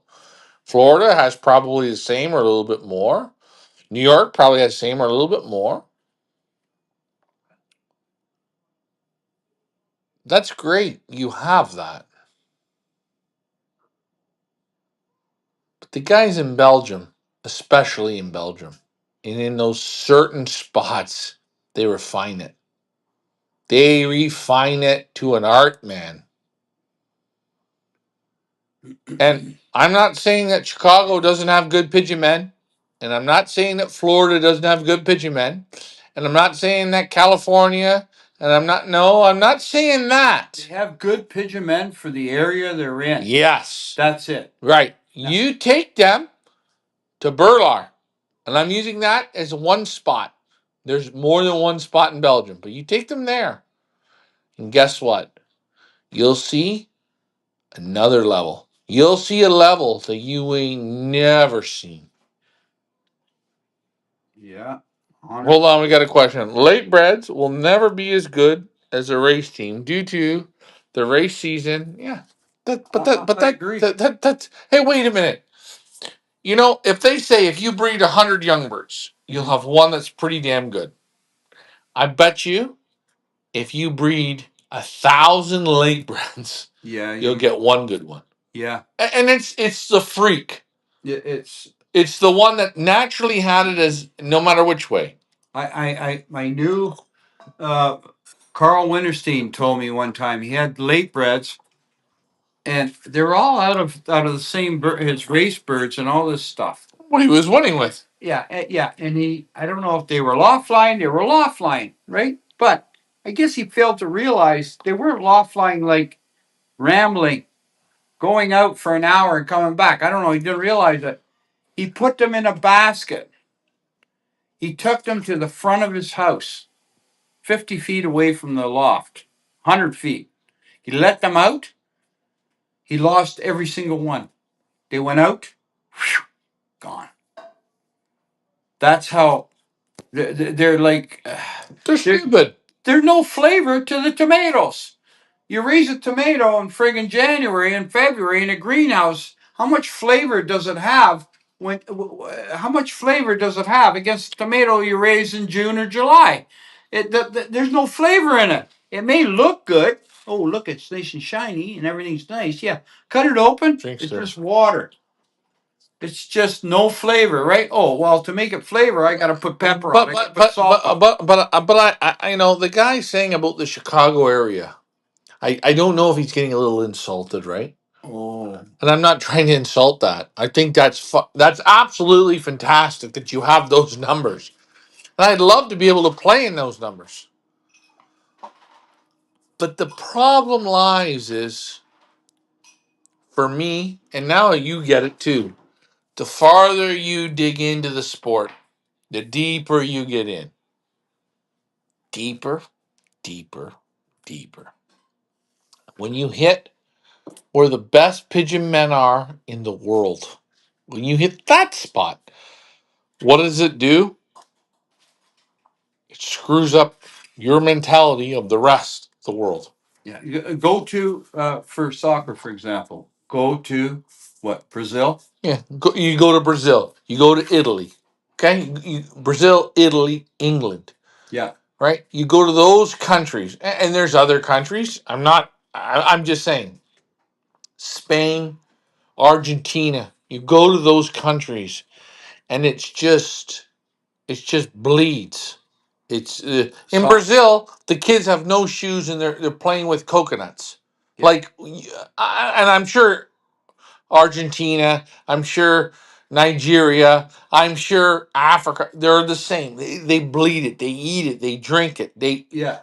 And when the little boy from Canada comes over, or America, he got the best shoes. He got the best this. Perfume on. Yeah. He's shit. He's shit. Admit it. He's shit. He didn't play the 50 Shades of Shit. Coconut moved up to a beach ball, dropped down to a baseball they found. Mm-hmm. Then they went to a mini soccer ball, but it got deflated. Mm-hmm. Then they went to a tennis ball that the kids found. Yeah. There's different levels. Yeah. But you're asking me about Chicago. Fantastic. Great. Awesome. Florida, good too. I just seen, and you just seen, the level that you need to be at. And that there becomes a problem to play pigeons. The commitment. Yes. Doing it. And hey, hold on. Not doing it with 100 or 200 or 300 or 400. Or 4,000. No, doing it with 12 to 20 pigeons. Playing the game. Oh, yeah, okay, yeah. It's not the number. I can't believe Marcel there. They're liberating, and I don't know what it was, 30,000, 40,000, 50,000 pigeons. It goes every weekend. And he's flying with 12 pigeons. He has all his 12 pigeons home in that mass of. But let birds. me ask you. He has them all home in 20 minutes. Let me ask you a question. Home. I said, hey, Marcel, did you drop one? Did you lose one? No, I don't lose one.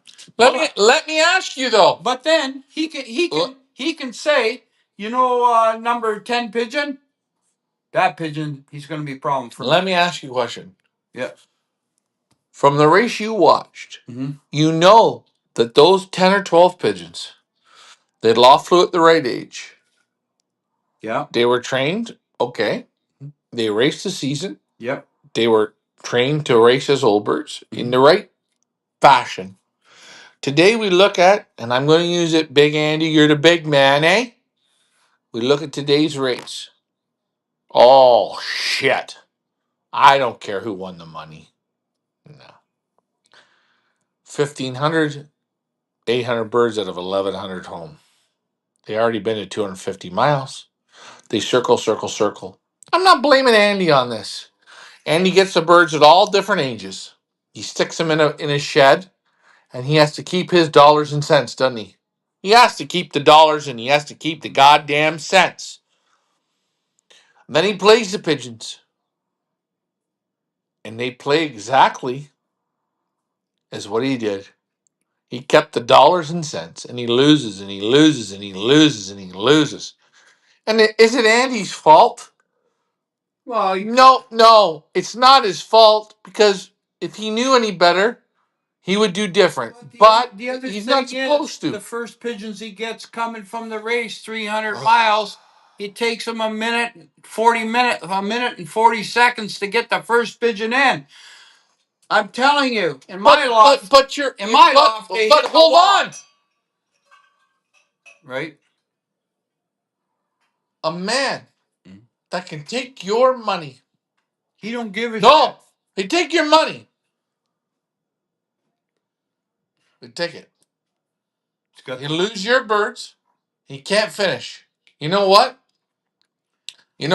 This is why in Belgium, the family of Lambrechts, you've never seen a one loft race. Well, 'Cause they don't need this shit. Totally shake their head. I'm telling It's you. shit. It's shit. When pigeons come in my loft, the pigeons come, they break the wall down Hey, to get it. You want me to tell you something? You want me to tell you something?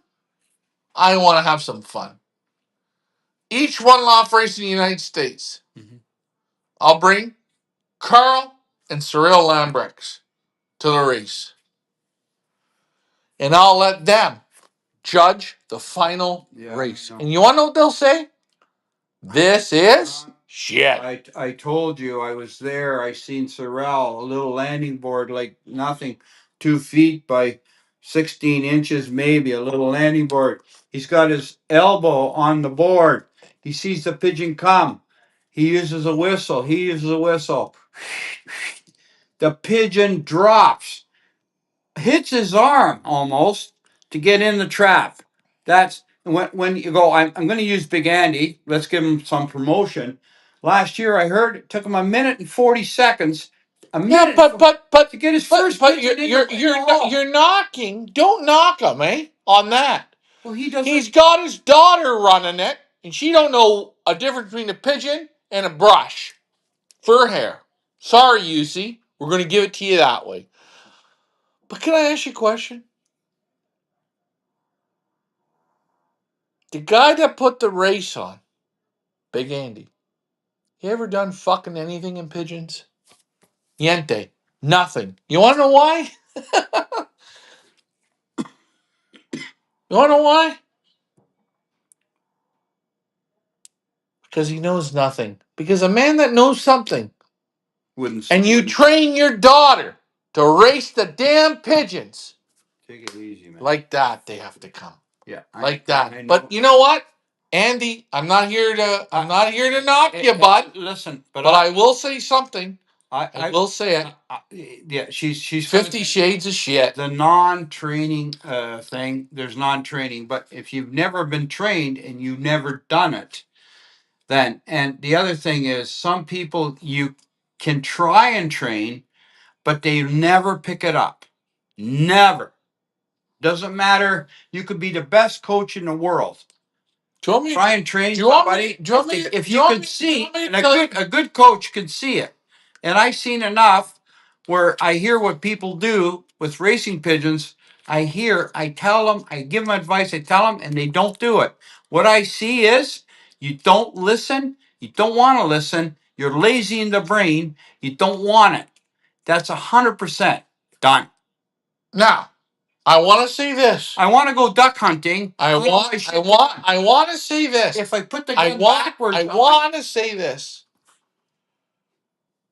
Enter one loft races. Enter Big Andy's there. You see the Upper Canada. Enter it if you're a Canadian. Enter it. Do you want to know why? When you enter it with your team, you go and buy lottery tickets and scratch them. That's it. That's all it is, man. And I'm using this. Hey guys, you guys played at the Rick Fife one loft race. Poor Ray Sheeran, he won $7,500, and Rick Fife didn't have the do re mi to pay him. Didn't pay him. Kept the money. Hold on, I'm not here to drop names and ruin it, eh? What I'm saying is in Belgium in Berlar. If you ask why you don't see the very best flying in one loft races, you never will. The best won't go. Best aren't interested. The best, that doesn't excite them. They want to play those pigeons on Saturdays and Sundays and on a Wednesday race. And you want to know what? They want that pigeon to graze their elbow as they hit the board. That's what they want. And that's the beauty of the sport. And you know what? In North America, I think you guys slightly ruined it because you made it about money and dollars and cents. He flies very few pigeons, has great results. Yeah, Luke does. Luke flies it. He does good. I like Luke. I'm a fan of Luke.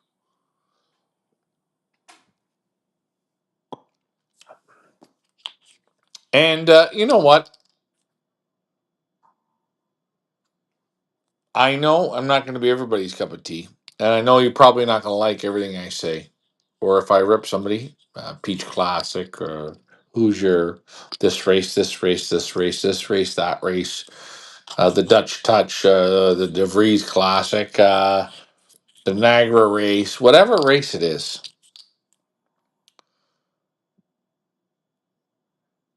Forest Through the Trees. If you can read it, you'll see it. And you know, when my big client asked me about going into a certain race, he says, "Well, these people don't put the work in." He had pigeons 2 years, and he could see it. you can already see it. He's a billionaire, but he could see it. What are you supposed to say? You don't want to pull the wool over his eyes. No, you can't. So you know what you do? You say, "Hey, it is what it is. I told you what it is, and it is what it is." And you guys putting all these birds, I watched it. I already looked at the Hoosier. You got 3,500 birds. What a fucking disaster. What a disaster. Jim Ward, and hold on, if Tom Schilling's watching, I say it now, another goddamn train wreck coming. Because Tom said he's going to tune me up. And I can't wait to get tuned up by Tom Schilling. You know what? I'm going to say something. In a way, the worst thing I ever did was live in Belgium. Because when you're there, it's finished. You see it. You can't go. You can't look at it by my house. There's the bar. It's a pigeon bar. The bartender, the owner of the bar, for 75 years raced pigeons. That's the Pigeon Club. On Wednesday nights, Thursday nights, Saturday nights, Sundays, Only pigeon men. and they open only for pigeon men. The amount of money people waste on pigeons, why don't they go to Belgium and see the best? Listen, Jeff, I put out a pigeon tour for 2 years, and I'm going to do one this year. I don't know. I'm going to try one, see if people come.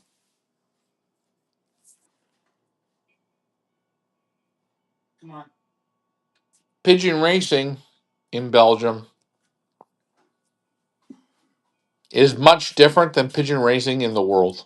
I don't even think Holland is the same way. But I think in Belgium, I think it's Belgium, Holland, Germany, oh, yeah, Belgium, Holland, England.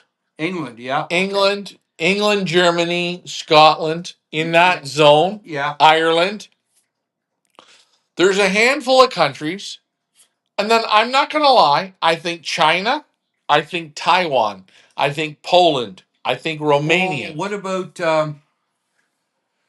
the countries there by Iraq there? What's it called? Oh, yeah. Yeah. The Middle East. Middle East. The whole Middle East, they're getting bigger, bigger. Stronger. They're brutal with their pigeons. And guys, you're never going to take it away from Belgium. Holland will never beat Belgium. It's just that's it. England can fight with the Netherlands and Germany. And they'll do that. But Belgium is Belgium, and it's like, hey, if you guys want real beer, you go to Belgium. If you want, Well, look at I just poured a Belgian beer. yeah, real Belgian beer. Look at. You'll never get that on a Budweiser. Nope. In Belgium, if you don't get a head on a beer, they won't drink it. No. But yeah, you're 100% right. And we're not knocking these countries. That it's like that country specialized in it. And that's their and you met those guys and you met them and they weren't putting on a show for you. No. What they were doing was they were just there was no camera. No. It wasn't one time meeting. You met them for multiple weeks. And you know what you seen? They couldn't hide it no more. They had to play. Well, I could see what just sitting there watching when the birds are going out 8 o'clock. I could see it. I could hear it scraping. I could see. I look at the loft. I see it's jet black. I see no landing board. I just see little holes. I see when he darkens his young birds. It was around 3:30 in the afternoon. They're dark. I see at 8:30 at night the darkness. He opens the little. Yeah, so the loft keeps breathing. No, but he opens the darkening. So in the morning, the birds get the natural light coming. What? Oh, I seen so much. I seen him. He didn't. He doesn't go very far. Rita, his wife, takes the birds maybe 5 kilometers and lets them go in twos. Because I'm sitting there.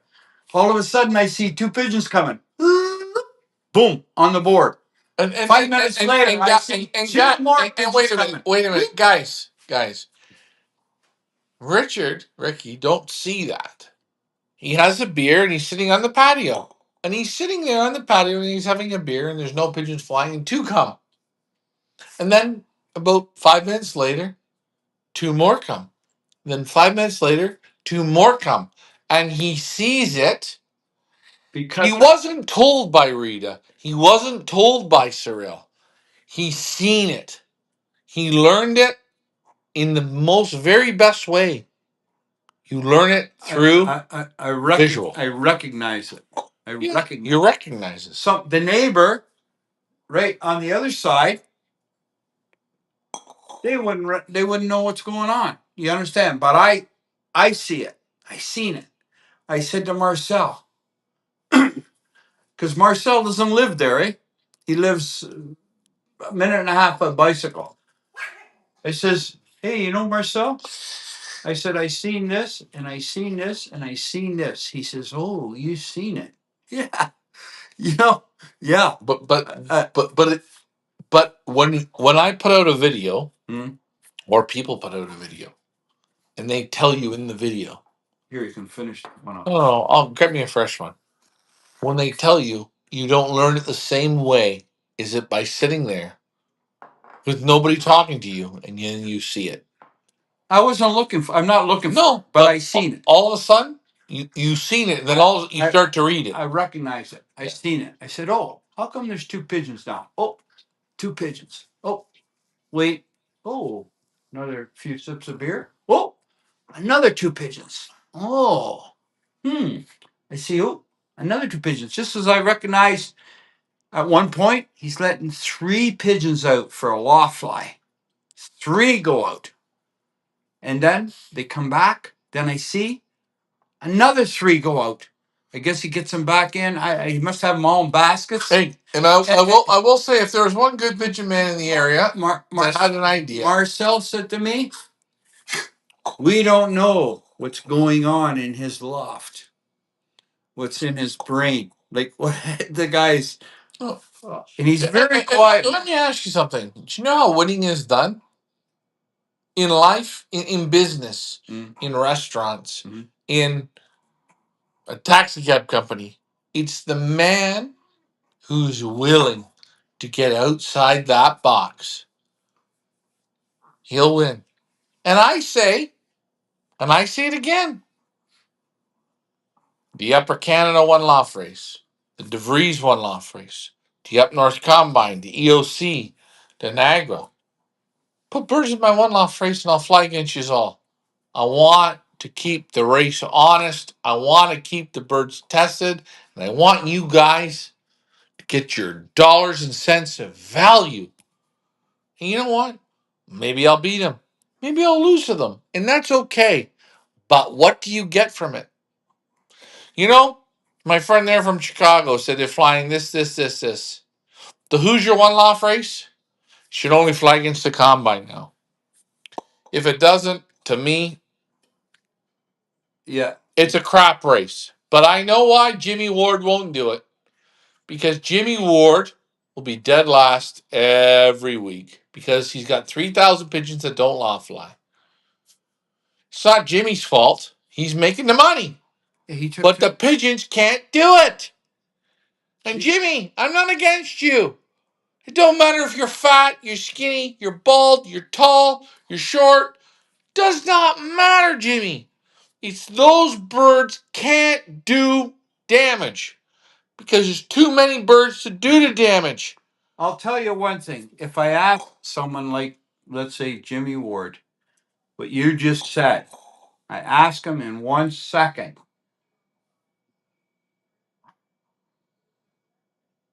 He hesitates. Well, let me tell you something about. Let me tell you something about Jimmy.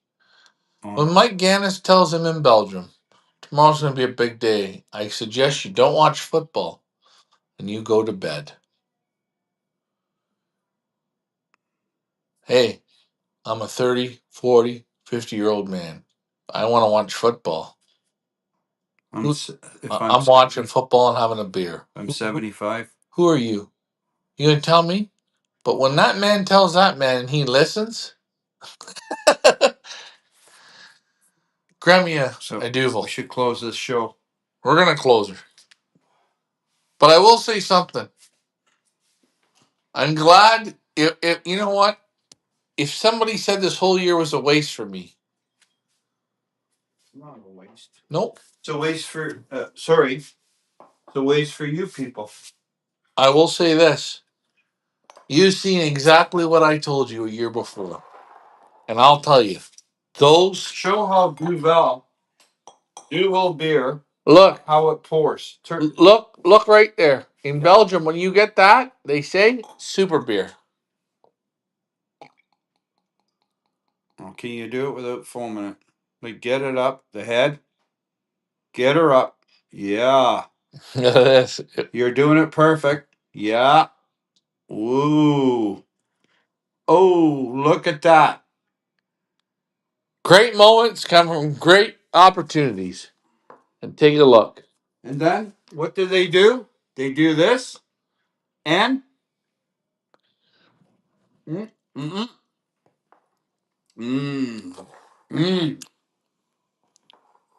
That's beer. Look at the head on that thing. Beautiful still. And always. See? That's an American beer glass. Yeah. That's a Belgian one. They have to have The bull. That's the Yep. bull. Different. You know what? Great show Sounds like tonight. we're promoting Belgium, but it's the truth. Sometimes the truth hurts, but guys, unless, like I say, I don't. if you have a job, You know what? again, I'm if hurt. you have a job, you'll never beat me. If I know what to do with the pigeons, you'll never beat me. Sorry to say, but bottom line, if you got the job, you got two little kids, and start playing around with your birds, and I don't have a job, I'm retired, and I know what I'm doing. I know what I'm doing. You'll never beat me. You don't have a chance in the friggin' world because I know it and I seen it. I know it. That's it. Here's the best thing. What? Our one loft race. What are we gonna do? I almost think we need a vacation. We're taking a holiday. But Holiday. we'll be back. Alexa, play Holiday. Holiday and similar songs on Amazon Music. What was the song you were thinking about? Alexa, stop. Guys, I want to play you know what? Holiday with what's her name? No, What's her name? The blonde girl. we don't. Madonna. Madonna. They're not going to work like that. Yeah. We'll be on next. We'll be on. We'll be on next Monday night. I want to thank you guys for tuning in, and We had a great time. we had a great time. You know what we did? If anything, We can please and I want to open the eyes hold up. on. Open the Hold eyes on. up. I don't want to knock the Upper Canada and one loft race from Big Andy. Great. The pigeons that can handle that will do it, and they did. All the rest, guess what? They couldn't handle Okay. that concentration camp. I'm gonna go again. They can't.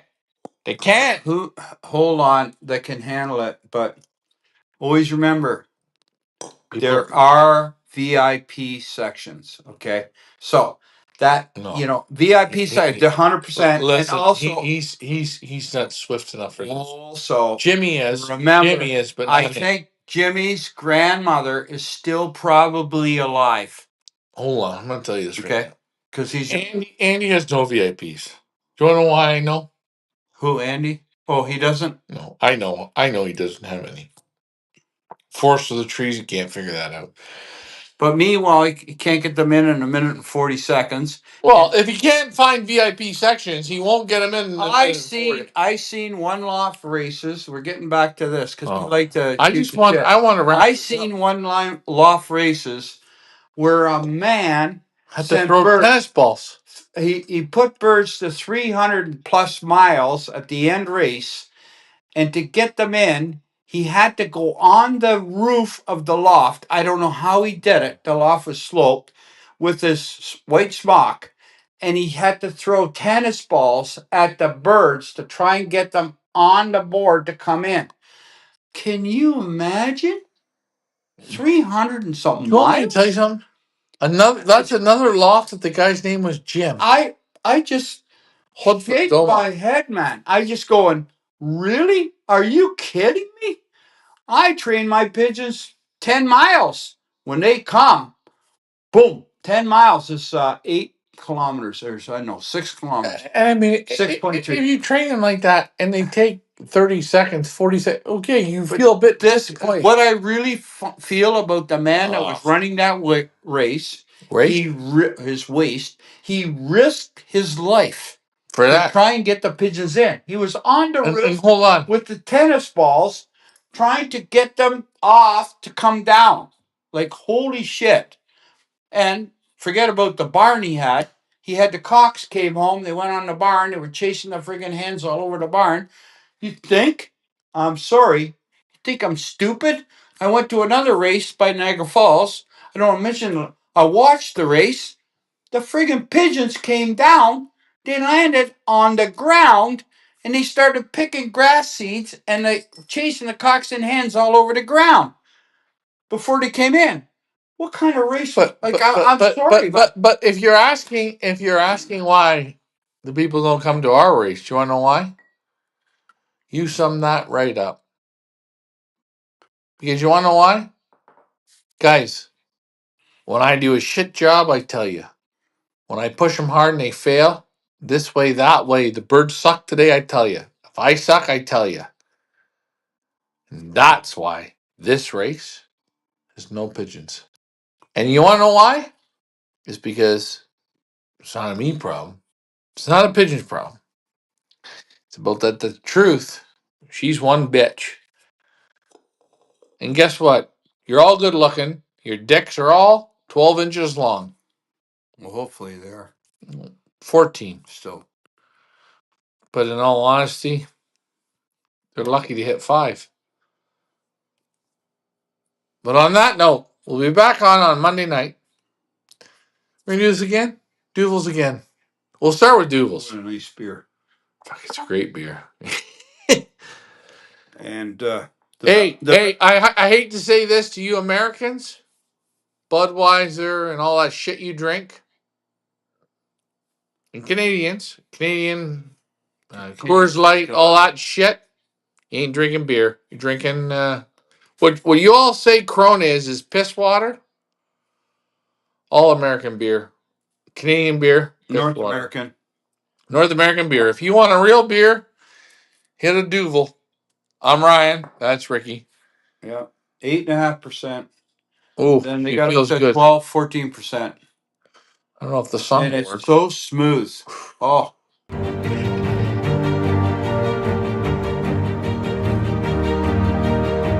Nice having you on the show, Ryan. You did really good. You're a good guy. Sure, you'll call us tonight, eh? Yes. She's learning, but I'll tell you something. It takes you 30 years to become a pigeon fucker. How old are you? 40.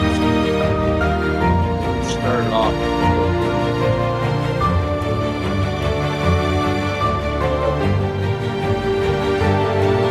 Go ahead. You're the muscles. Go up.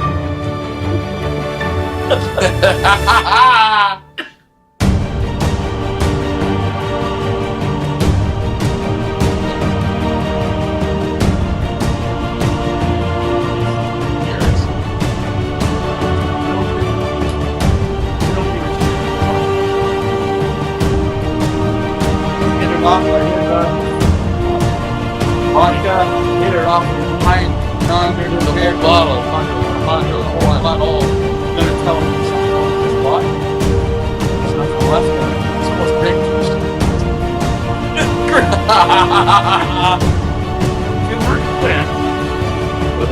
You know the worst thing is? They all think what's going on in America and one operation's real. They all think it is. They think it is.